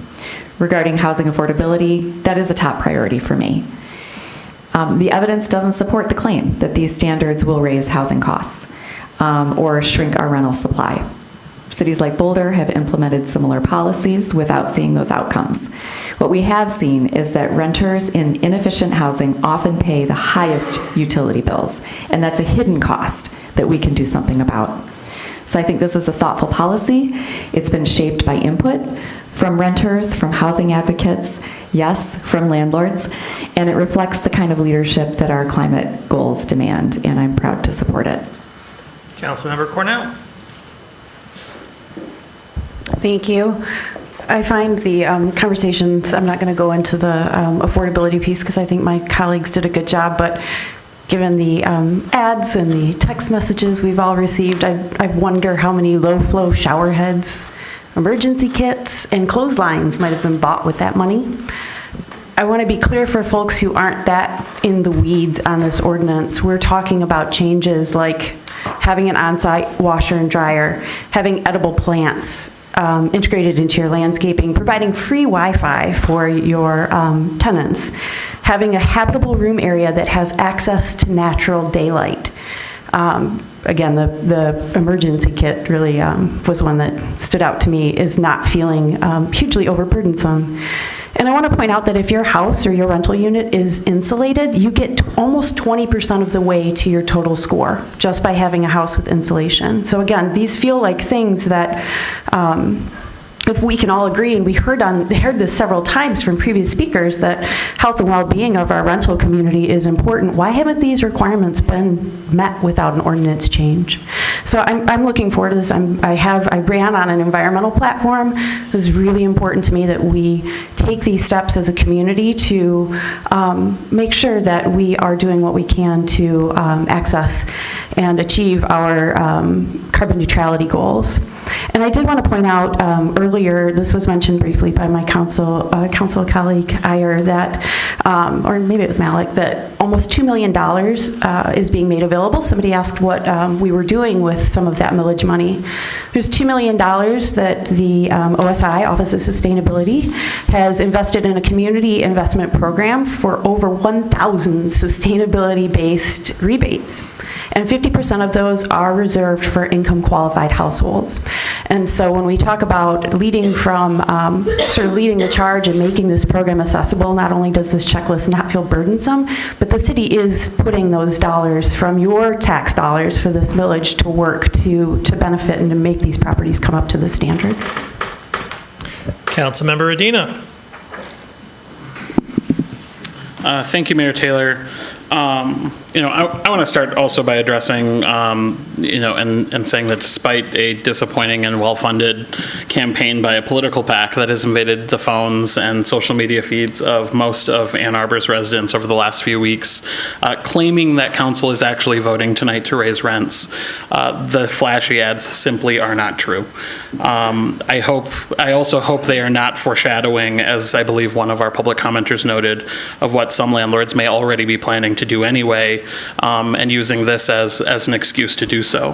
The proposed green rental housing ordinance that was developed over the course of several years was done so in partnership with renters, including current and former members of the Renters Commission, landlords across various property sizes, the Energy Commission, low-income housing representatives, and city staff. It was a collaborative effort to establish a basic minimum baseline for health, comfort, and energy efficiency in rental homes, and to ensure that tenants throughout our city have a safe and efficient place to live. Within the proposed ordinance, there are a couple of pathways for landlords to achieve compliance within their rental units, either by getting a home energy rating system score of 110 points or less, or by achieving at least 70 points out of a possible 300 points on an Ann Arbor green rental housing checklist during the first 3-year compliance period, and at least 110 points, again, out of a possible 300 after that. While my colleague, Councilmember Iyer, noted the HERS option, for the sake of the rest of my comments, I'd like to focus a little bit on the checklist, and note that you get more than 10% of the points, more than 10% of your way there, 8 points, simply by completing an assessment and having an improvement plan. No action, just doing the assessment and having the plan gets you 10% of the way there. You can earn an additional 16 points simply by hosting or sponsoring 4 events each year for tenants.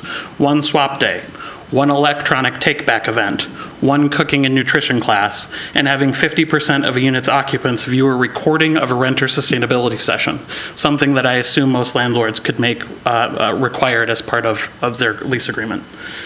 And then let's focus on some of the core energy efficiency points that are available.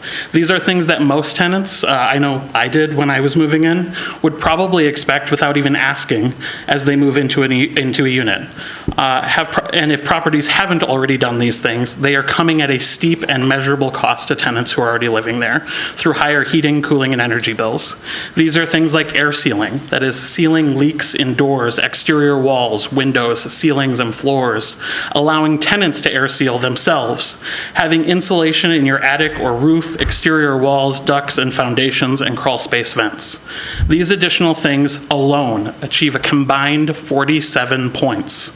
These things that I've mentioned so far bring you to 71 points. This doesn't even get into things like LED lights, programmable thermostats, bike parking, on-site dishwasher. These are things that would actually save landlords money, like no longer fertilizing or watering their property. Councilmember Briggs.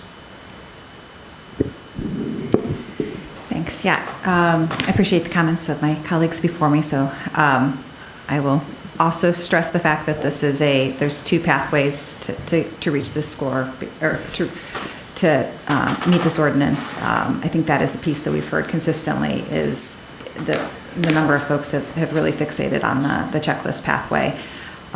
With regards to the home energy rating, the HERS score, the best score would be 0, which is a net zero home. And it's my understanding that 100 is sort of the average. So this is actually trying to meet a score that's below average for our rental units as a place to begin.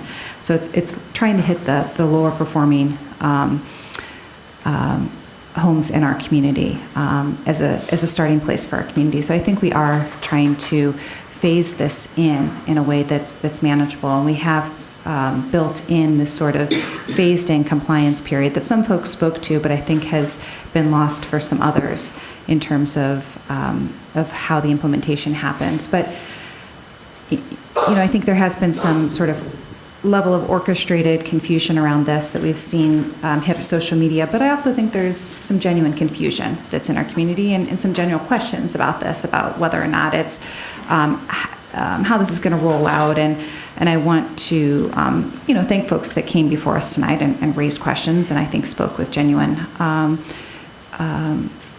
concern about how this might play out in our own community. And so, one question I did want to pose to staff tonight that got raised in public comment is just a question around the checklist and how that might evolve and change over time. I think there's been a lot of fixation on the checklist, and it's been created in a way to create some flexibility around it and have different paths for people to get there. But I understand, questions around how points were assigned, and staff has certainly tried to provide some guidance on that. But if they could speak to that this evening, I think that might help to clarify a lot more questions as well. Thank you, Council and Councilmember Briggs in particular for the question. I'm going to bring Joe Lang in to talk about the details around how the points were assigned. We did use a scientific evaluation method, and we used some consultants to help us evaluate, make sure to score things appropriately. But Joe, do you want to talk in more detail? Yeah, happy to. And I'll first refer everything I'm going to say is both on our website and in the attachments in the methodology document. We first started by looking at the building science of everything and how it relates to carbon emissions. So first taking any item that has any impact on the building itself, how it works with mechanicals, how it works, particularly heating and cooling, and stating if you made this change, how much of a % reduction in carbon emissions would you see? And then we assigned a 1-to-1 point value for that. So if you had something that dropped your emissions by 30%, it gets 30 points on the checklist. But we did acknowledge that there are plenty of things out there that do impact our sustainability, do impact the health and safety and just the general comfort of people living in a home, as well as some items that you might not be able to quantify. And so we established a standard scoring system throughout, essentially awarding 2 points if it has something to do with general health and safety, and another 2 points if it has to do with sustainability. So those could get 2 or 4 items. And again, being consistent across that. The only one that goes slightly out of that is you saw the renter sustainability series. And what that accounts for is as we were doing our modeling, there is a significant number of emissions that could be changed just from plug loads. And those are things that can't readily be controlled by by a landlord or the owner of the property. And so that accounts for tenant behavior and how they're monitoring those loads. So that's why that one is a slightly higher score compared to the others. But the points are assigned equally kind of across all those measures.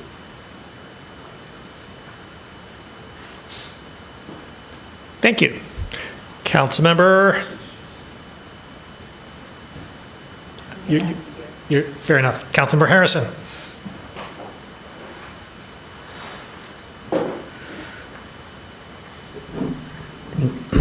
Thank you, Mayor. I just want to thank those that came out tonight, took time out of your busy day to come out and address us here during public comment, sharing your stories and those of many of your clients. I will be voting yes on the green rental ordinance because the goals behind it, healthier homes, lower carbon emissions, and basic standards for livability are important. But I want to be transparent about my reservations too. I do wish the messaging had been more direct. Yes, some tenants may see lower utility bills depending on what upgrades their landlords choose, but that's not guaranteed. And neither is the idea that those savings will outweigh any rent increases. The truth is, in a state without rent control, landlords can legally pass compliance costs onto renters, and many will. So while it's technically accurate to say the ordinance itself doesn't raise rent, that doesn't reflect what people on the ground may experience. Even with those concerns, I believe this city has a responsibility to legislate towards healthier living environments and toward meeting our climate goals. But that responsibility includes being honest with residents and backing this policy with protections to ensure renters aren't the ones bearing the brunt of the costs. I wouldn't be voting yes tonight if I didn't have confidence that the Office of Sustainability and Innovations will continue exploring and implementing programs to support compliance, programs that can help reduce financial strain and protect affordability as we move forward. And I plan and commit to keep my eyes on this as well as the data, and I will look to tweak if necessary, as necessary if necessary. Thank you. Councilmember Briggs. Yeah, so follow-up question to Mr. Lang. Thanks for explaining sort of the pathway and some of the methodology that was used around that. Kind of the second part of that question was trying to get at how that checklist might evolve, and there were some questions raised during public comment around kind of differences between different communities. I know that we've looked, we've gained from the experiences and we've drawn lessons from other communities, but we're also trying to improve and bring current knowledge and thinking to things as well. So I'm just curious how this checklist might evolve or with time as well. Yeah, there's the flexibility within there if we notice that anything's going in a certain direction, either positive or negative, to make updates to that. That would still need to go through the administrative process, so it's not just a thing we can randomly change just for the sake of changing it. Particularly as it relates to the point totals, especially, those are in the ordinance, and so it would require going back through council to change the points required either through either of the pathways. Councilmember Watson. I'd like to thank everybody that came out tonight, and I would also like to maybe point them toward our staff members who have been answering questions tonight. Joe Lang's email is on the city website, and he is a staffer, dedicated to this program. And I'm confident that our staff can answer a lot of questions, and probably most importantly, they can direct property owners toward rebates that may help them come into compliance or finance some improvements that are necessary. Councilmember Malik and I had a constituent who reached out to us probably about a couple months ago, and they own a single house that they rent out, and they're a single property landowner and landlord. And after kind of a lot of emails exchanged, and honestly some of them quite heartfelt about the costs incurred by single property landlord owners, that resident, while they didn't necessarily come around to full-throated support of the ordinance, they actually did feel a lot better about their compliance, and actually their most recent message kind of changed to a feeling of that the ordinance maybe was a little easier, too easy to come into compliance. And that's because the HERS score is actually based on properties that meet the 2006 building code. So this person, turns out the property they manage, I think, had been built in 2017. So it was pretty much assured that if they were to do a HERS assessment, they would be able to pass. And so just to kind of clarify again on the HERS score, a house that meets the 2006 building code would score 100 on the HERS score. The city is asking for a score below 110. And so that means the city is asking for your property to be better than 10% worse than the 2006 building code. So you have a 10% buffer above something that would have complied with the 2006, with something built to 2006 code. So, we know a lot of the housing stock in Ann Arbor is older, but I think that paints it in a more reasonable light of trying to come into compliance from, I guess, the code that was 19 years ago. Further discussion?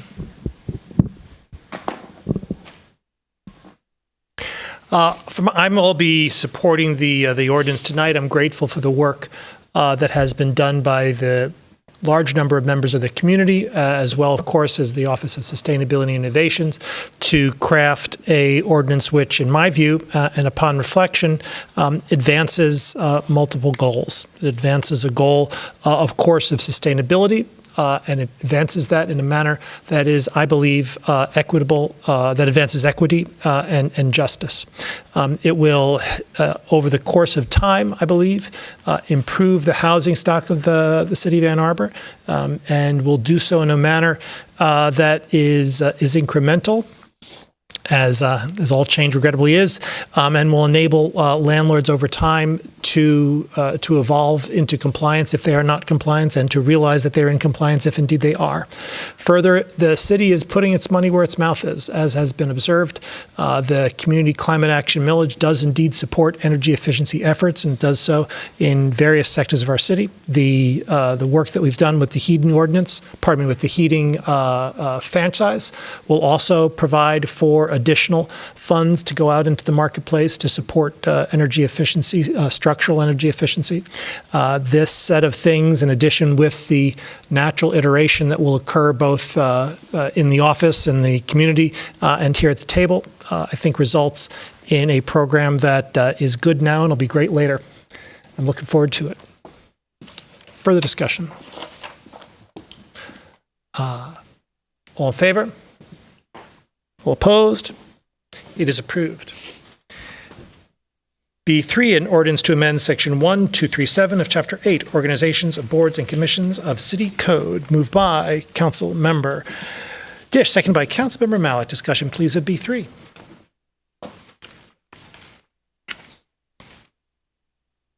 Council Member Malik. I spoke on this a little bit at first reading, and so I won't repeat my same comments, but I look forward to seeing what the Sustainability Commission is able to accomplish, assuming it is passed tonight, and I look forward to our dedicated community members remaining engaged and contributing as they always have. Thank you. Further discussion? Councilmember Cordell. I want to thank everyone who has served on these commissions and are currently serving. It's definitely a commitment, not only of time, but of expertise. The conversations in these meetings are thoughtful. And I guess I want to just point out something that was said earlier. Nothing about this new commission actually prohibits innovation by its commissioners. Rather, it directs energy and expertise in a way that complements the city's efforts. Both of these commissions were formed well before OSI. It was not even a twinkle in our eye. And now we have, as has been referenced several times tonight, our community climate millage. We have an Office of Sustainability. We have a lot of really smart and talented people working on these issues, and currently they feel kind of siloed. So being able to bring these commissions together, no one is leaving these commissions. We're truly combining them into one. To me, gets the biggest brains in the room together, talking with city staff who can actually affect the change in collaboration with council to make these steps forward to achieving carbon neutrality possible quicker. So thank you again to everyone who's served on these commissions, and I'm looking forward to working with you going forward. Councilmember Briggs. Yeah, thanks to the previous comments. Concur. I think, again, I appreciate everybody who's served on Energy and Environmental Commission in the past and currently does. I think the creation of our new Sustainability Commission is essential for aligning our work with our sustainability work with our commissions and making sure that we're getting advice from commissions that are sort of aligned with how the organizational structure is aligned as well. Again, this is not, prior to being on council, I've served on the Energy Commission back in 2007, I think, and Planning Commission a couple of times, and I've seen the evolution of it. I'll say it's a much more, I think, effective body today than it was back when I served on it. Better people on it now? I don't know. No. But it's, as our staff is professionalized as well in the city, it allows our commissions to be providing advice and digging into the substance of our work and providing advice that's much more consequential to the actions that we're taking at the table. And so I've seen the commissions evolve from sort of more places of dialogue and now more towards working towards sort of advising on the real work that we're doing. And so, I think there's still absolutely a place for residents to be engaged, both coming directly to us in terms of encouraging us to take action, and also going to our commissions. That will continue to be the place where we greatly appreciate the work that our residents do serving on these commissions, and I look forward to seeing how this evolves and helps to shape our work as we move forward. Further discussion? Councilmember Urbina. Thank you. I'll be very brief because a lot of what I wanted to say has been noted. But also, as a former Energy Commission liaison myself, I too want to thank everybody who has served and will continue to serve in this new capacity. And I also wanted to kind of address the concern that was raised, at least by Mr. Garber earlier, and the public comment, public hearing period around kind of that innovation piece, the ability for people to work from the bottom up, and reiterate that, as some of my colleagues have mentioned, I think there's still plenty of opportunity for residents to come to those commissions, to share ideas, to continue to be innovative as we implement our 820 plan. But as somebody who has served on this commission as well as liaison, as a voting member actually on that commission, Energy Commission, we've also seen periods of time where there's been a lot of overlap between the commissions that are kind of working through a single liaison rather than having all of those people at the table doing kind of duplicative work rather than doing it in a collaborative way. And so I think the ability to tear down those silos, to develop an agenda for the year based on achieving our 820 plan, which as others have mentioned wasn't in place at the time that these commissions were originally created, is a real opportunity to drive some of that work towards achieving the goals we've already set as the city, and then continue, I think, to iterate and be innovative as we work through those solutions. And so I'm really looking forward to what this new committee can achieve, or commission can achieve. And again, thank everyone who is willing to continue serving in its new capacity. Further discussion? All in favor? Opposed? It is approved. C1, an ordinance to amend the zoning map, section 5.10.2 of chapter 55 of the city code, 5.9 acres from TWP Township District to R4E with conditions, multifamily residential district 255 through 371 Scioto Church Road and 2180 Ann Arbor Saline Road, Robertson Homes rezoning. Moved by Councilmember Iyer, second by Councilmember Ackman. Discussion, please, of C1. I believe we have an introduction by Mr. Leonard.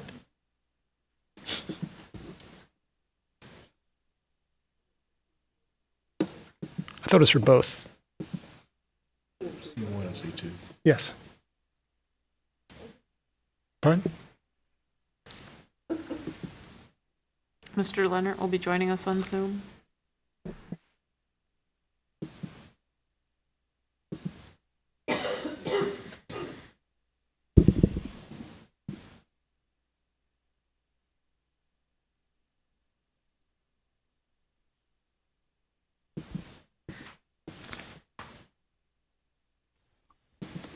Good evening, Mayor and Council. I'm not aware of an introduction for item C1, but I'm happy to answer any questions. I do have information for items C2 and C3 for you. Well, I was just so excited.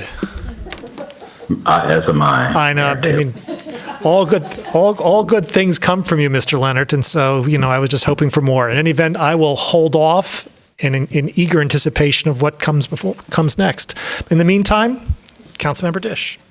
Is that what you were doing? I feel so bad that you were promised Mr. Leonard, and now you end up with me. But this is a rezoning associated with an infill project, which is always a reason to be cheerful. So approval of this ordinance will rezone 4 recently annexed parcels on Scioto Church and Ann Arbor Saline Roads from Township to R4E with conditions. R4E is a multifamily residential category. The proposed condition that we are asked to accept is to limit the maximum height for this project to 50 feet in this R4E with conditions. R4E is otherwise unlimited height. As I said, it's an infill project, so it's important to align with existing zoning in the neighboring parcels. And those are a mix of residential zoning, including R2A and R4B. R2A is a 30-foot height limit, so unlimited height here would really not be appropriate. It is important to put on the record why this rezoning is requested and why it's appropriate. In doing that, I'm going to bring in some details about the site plan, but I don't want to confuse you. That's not before us tonight. So rezoning will prepare the way for 75 townhome for-sale residential units in 12 three-story buildings with garages underneath and a rooftop living area. This is an all-electric project. So, as I said, the conditions for this zoning cap the height at 50 feet, but the petitioner has clarified for us that the measurement of the houses to the parapet is 34 feet, and the deck, on the rooftop, raises the height to 40 feet. So still, we're very much in line with the surrounding adjacent zoning.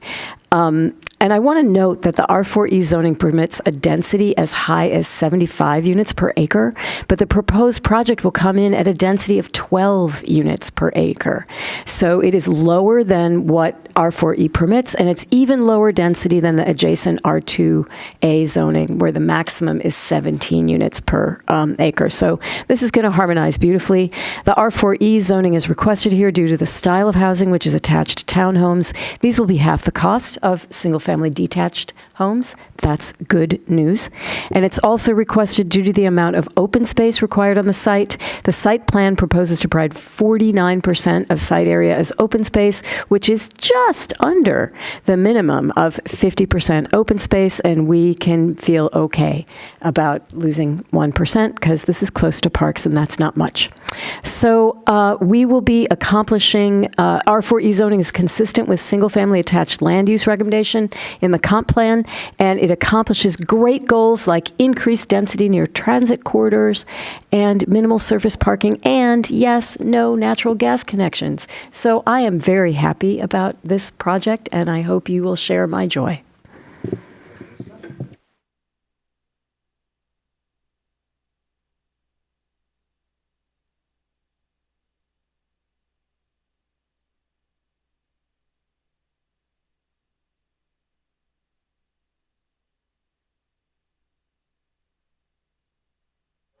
Title 5, the Code of the City of Arbor, moved by Councilmember, I can second Councilmember Malik. Discussion please with C2. Dare I hope, Mr. Leonard? Moment to shine. Good evening, Mayor and Council. I'm Brett Leonard. I'm the planning manager. I did receive a couple of inquiries for items. The next couple of items, I will address those and, of course, be happy to answer any additional questions that you have. C2, the question posed was, what is the process today and how would the proposed changes modify these amendments if adopted?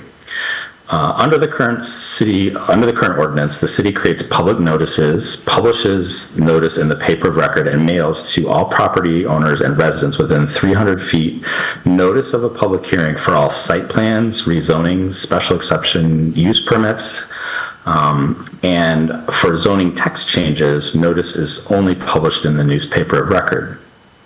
Under the proposed ordinance amendments, site plans would no longer be noticed in the paper of record, nor would notice be mailed to property owners and residents in 300 feet of the subject property.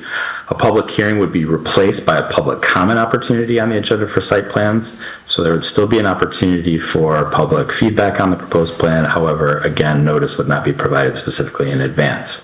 The proposed changes would not make any changes to map amendments, special exception use permits, rezonings, or zoning text changes. Those would still be published, noticed as they currently do today. Discussion please of C2. Councilmember Dish. I thank you very much, Mr. Leonard. I just want to add that this change is really part of an ongoing commitment to meaningful participation, and that this item and the next address two pathways for participation. The next item that we're going to talk about talks about community meetings held by developers.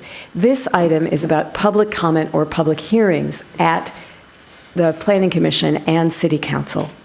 So the main change that's made here is that we reserve public hearings for decisions on projects and changes to the development code wait a minute. sorry, I don't want to say that, for decisions on projects that involve discretion. So that's rezoning, planned unit developments, and special exception uses. These are discretionary. We get to exercise judgment. And what our constituents think and how they see the project based on where they see it from can influence our judgment. What we hear at public hearings can inform how a project turns out. So notice of public hearings is published 15 days prior to a Planning Commission meeting, sent to property owners, occupants, and neighborhood associations within 300 feet. If I make any mistakes, Mr. Leonard, please jump in right after. Now, many site plans reviewed by the City Planning Commission do not involve discretion. It's about applying criteria. If the criteria are met, the project has to be approved. We will no longer have public hearings for these because it can be frustrating to come to a hearing and offer a lot of feedback and have a certain amount of emotional feelings about it and find that you can't have an impact because your representative has no discretion. But still, each of these site plan reviews will have its own public comment period on the Planning Commission agenda, and that will be an adopted practice through Planning Commission criteria. It doesn't need to be in this ordinance change, but that is, each one of them will have its own public comment period, not just the general public comment period at the beginning of Planning Commission. So we care what people think. We care for them to come and express to us something that they don't like because it's in our code, and maybe we should think about changing our code. That's all really important. But it's important that people understand what are the limits of our authority and discretion, because otherwise miscommunications and unhappiness happens that we don't have any power over. So that is my 2 cents. Further discussion? Councilmember Briggs. Thank you for both of those descriptions around it. I would like to note, I think I want to make sure the paper of record, Mr. Leonard, is still the Washtenaw Legal News. Is that correct? That's correct. There are infrequent times where we publish in another source due to a time restriction or a modification, but that is typically our paper of record. Yeah, so with the exception of probably a few in our community, I don't believe that this is a publication that folks are referencing on a regular basis. And so, I think that this is the point around helping to educate through partly how our process is set up as well. A public hearing is a space where it's we have some discretion, and public comment is a space where we want to hear from residents and understand elements that they may like or not like, and can help shape the code moving forward. But I think these process changes make sense and will help to enhance our and better inform citizens of our process and how they work. Further discussion? All in favor? All opposed? It's approved. C3, an ordinance to amend Section 5.28.4 of Chapter 55, Unified Development Code of Title V, Citizen Participation. Moved by Councilmember Ackman, seconded by Councilmember Cornell. Discussion, please, of C3. Mr. Leonard? Thank you, Mayor Taylor. The similar question posed here, that is, how would the process change based on the ordinance requirements today versus these amendments being adopted? A couple changes would be affected by these proposed amendments if adopted. I do want to point out we've added a graphic to the agenda. Thank you to the clerk's office. That hopefully is a helpful resource to Mayor, Council, and of course the public to understand some of these changes as well. At a high level, we're proposing a retitling of this ordinance from citizen participation to community participation to eliminate any sort of concerns or barriers that citizenship status might have a relationship to our encouragement of people to participate in process. We are also proposing through these changes to change the types of projects that are defined as a type 1 project, which would require a community meeting, versus a type 2 project, which is simply a notification to adjacent property owners. Following some of the similar conversation that you just heard from Councilmember Dish, any legislative-oriented decision is proposed to be a type 1, which would require a meeting, and any administrative decision, such as a site plan, would be a type 2. This is a change where previously we had included legislative decisions as a type 1, as well as projects of some defined size, scale, or quantity of residential units. There's also proposed changes occurring when the timing of this, consistent with your resolution from last year, making this timing more parallel with the submission of an actual site plan petition.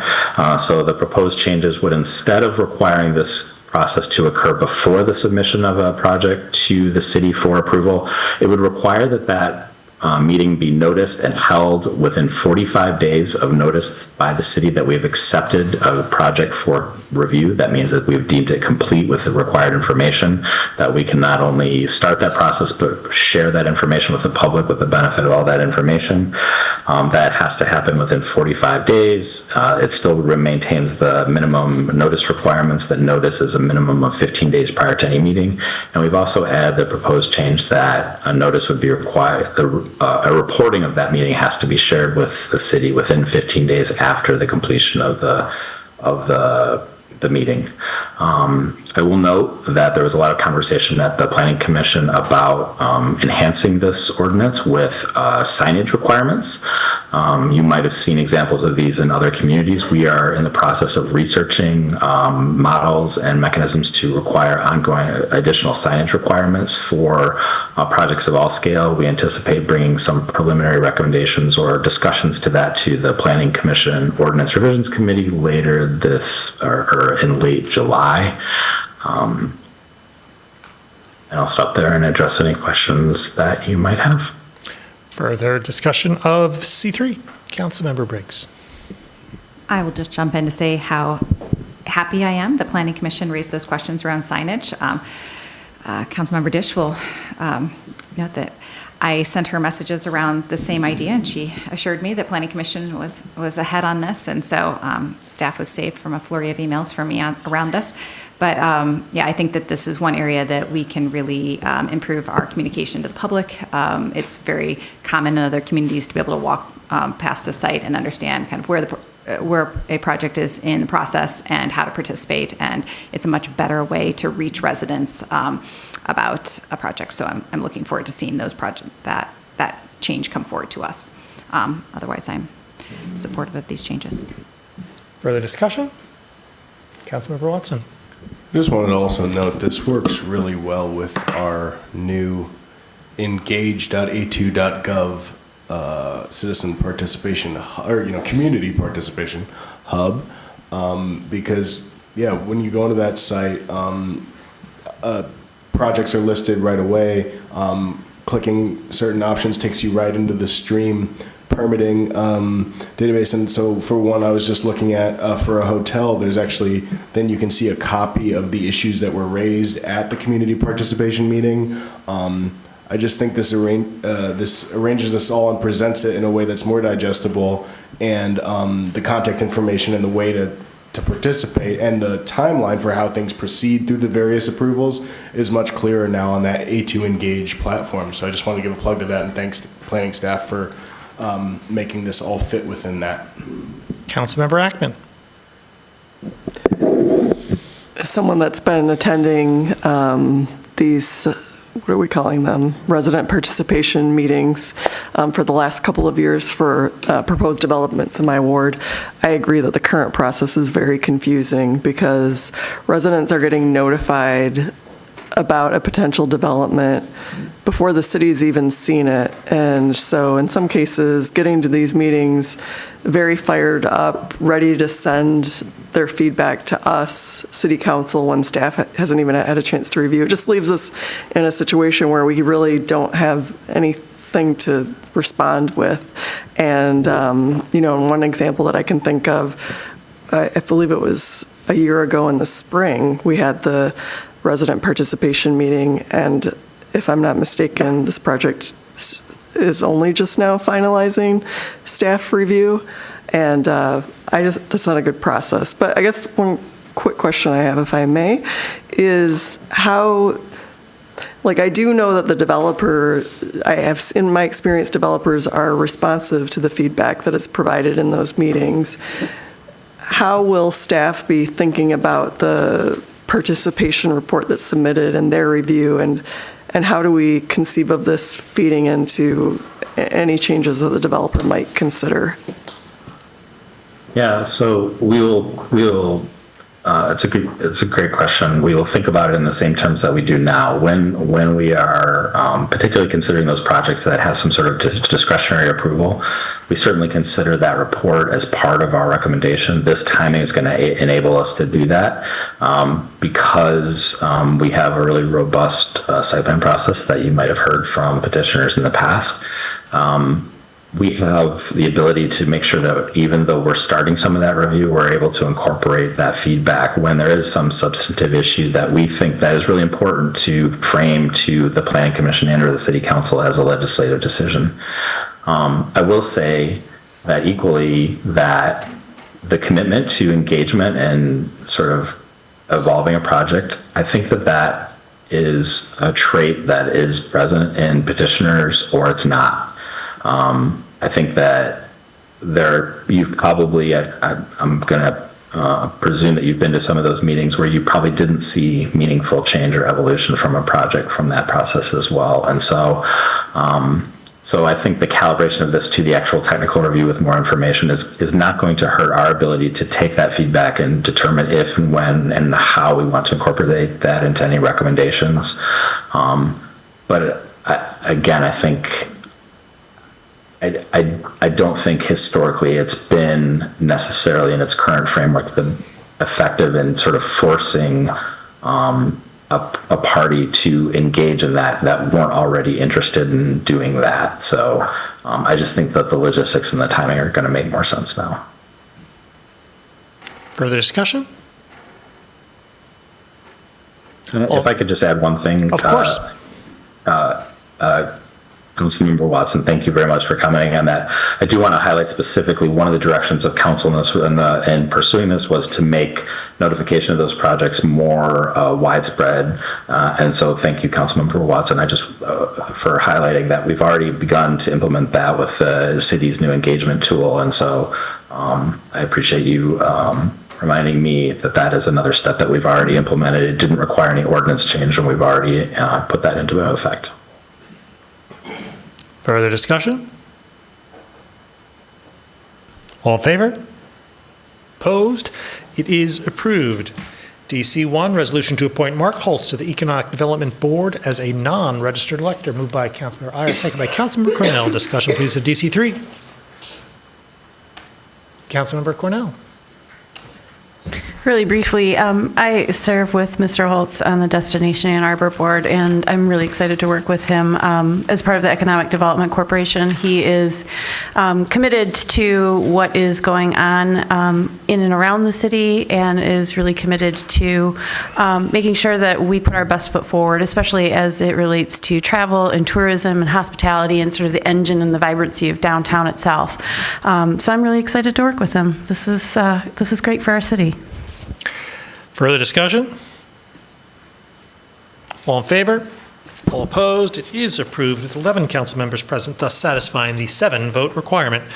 DC2, resolution to authorize acquisition of an easement for the South Boulevard Water Looping New Construction Project and South Boulevard Lift Station Elimination and Gravity Sewer New Construction and Replacement Project. Moved by Councilmember Briggs, seconded by Councilmember Iyer. Discussion, please, of DC2.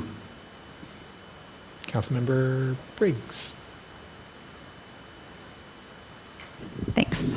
Not in my ward, but since we did have somebody come and bring this up, I was just curious if staff is here to be able to comment on the opportunities this easement might be able to provide for enhanced pedestrian connectivity in that neighborhood. I can try to address that. Thank you. That would require going back to the drawing board because the current appraisals are limited to a utility easement, which is underground and does not take out trees. It would just be a whole separate, different kind of project and easement. Okay. Thank you. Further discussion? All in favor? Opposed? It is approved with 11 council members present, thus satisfying the 8-vote requirement. DC3, resolution to approve an agreement with Riven Oak Law Group PC for legal services related to the Ann Arbor Sustainable Energy Utility. Moved by Councilmember Cornell, seconded by Councilmember Watson. Discussion, please, of DC3. All in favor? All opposed? It is approved. DC4, resolution to approve an agreement with Riven Oak Law Group PC for legal services related to energy and sustainability. Moved by Councilmember Malik, second by Councilmember Ghazi Edwin. Discussion, please, of DC4.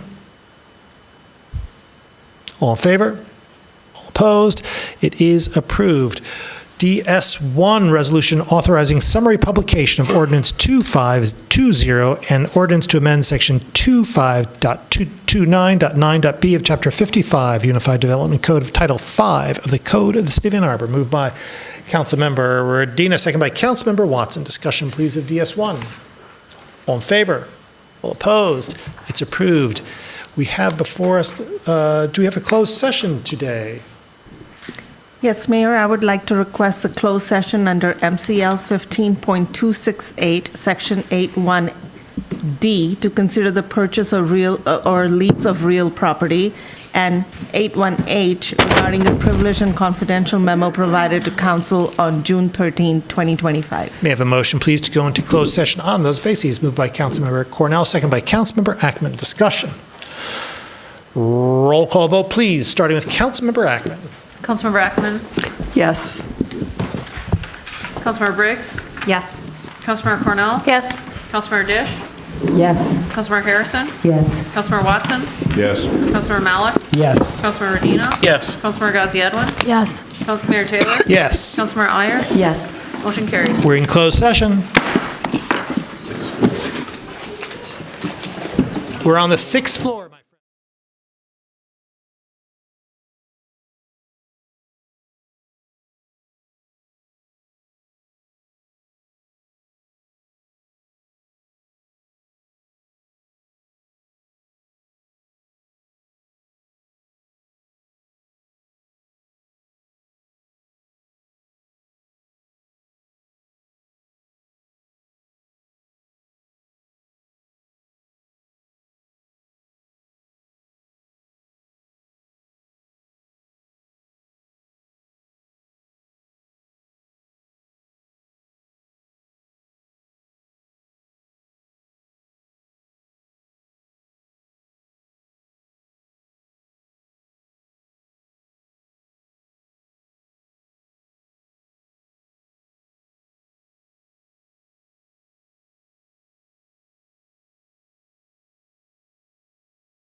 in open session. We have before us the clerk's report of communications, petitions, and referrals. May I have a motion, please, to approve the clerk's report? Moved by Councilmember Dish, second by Councilmember Malik. Discussion, please, of the clerk's report. Councilmember Malik. I would like to highlight item E1 on our agenda, the Environmental Commission resolution on natural features in the Comprehensive Land Use Plan. As noted by a public commenter earlier tonight, the resolution was passed unanimously by the Environmental Commission on May 22nd. The resolution is the product of much work, deliberation, and consideration by our dedicated commissioners, as well as city staff, including staff from our planning, legal, and OSI teams. The resolution has a resolve clause that is several pages in length and is definitely worth a read. I would note that because of the work of the Environmental Commission and others advocating for the inclusion of natural features in the draft Comprehensive Land Use Plan, Draft 1 of the plan from April mentioned natural features 32 times by my count, while the second draft, released just last week, mentions natural features 45 times. Meanwhile, Strategy 10.1 in the first draft of the plan simply mentions the existence of the city's natural features protections, while the second draft explicitly says natural features protections will be maintained. This is progress, and I expect to see much more progress over the next few months as the plan develops further. Lastly, I'd like to formally request Administrator Dohoney please submit this resolution, E1, on our agenda tonight to the Planning Commission for consideration. Thank you. Further discussion of the clerk's report. All in favor? Opposed? The clerk's report is approved. Do we have the pleasure of communications today from our city attorney? No, thank you, Mayor. Alas. In the absence of public comment overflow, may I have a motion to adjourn, please? Moved by Councilmember Cornell, second by Councilmember Iyer. Discussion. All in favor? Opposed? We're adjourned.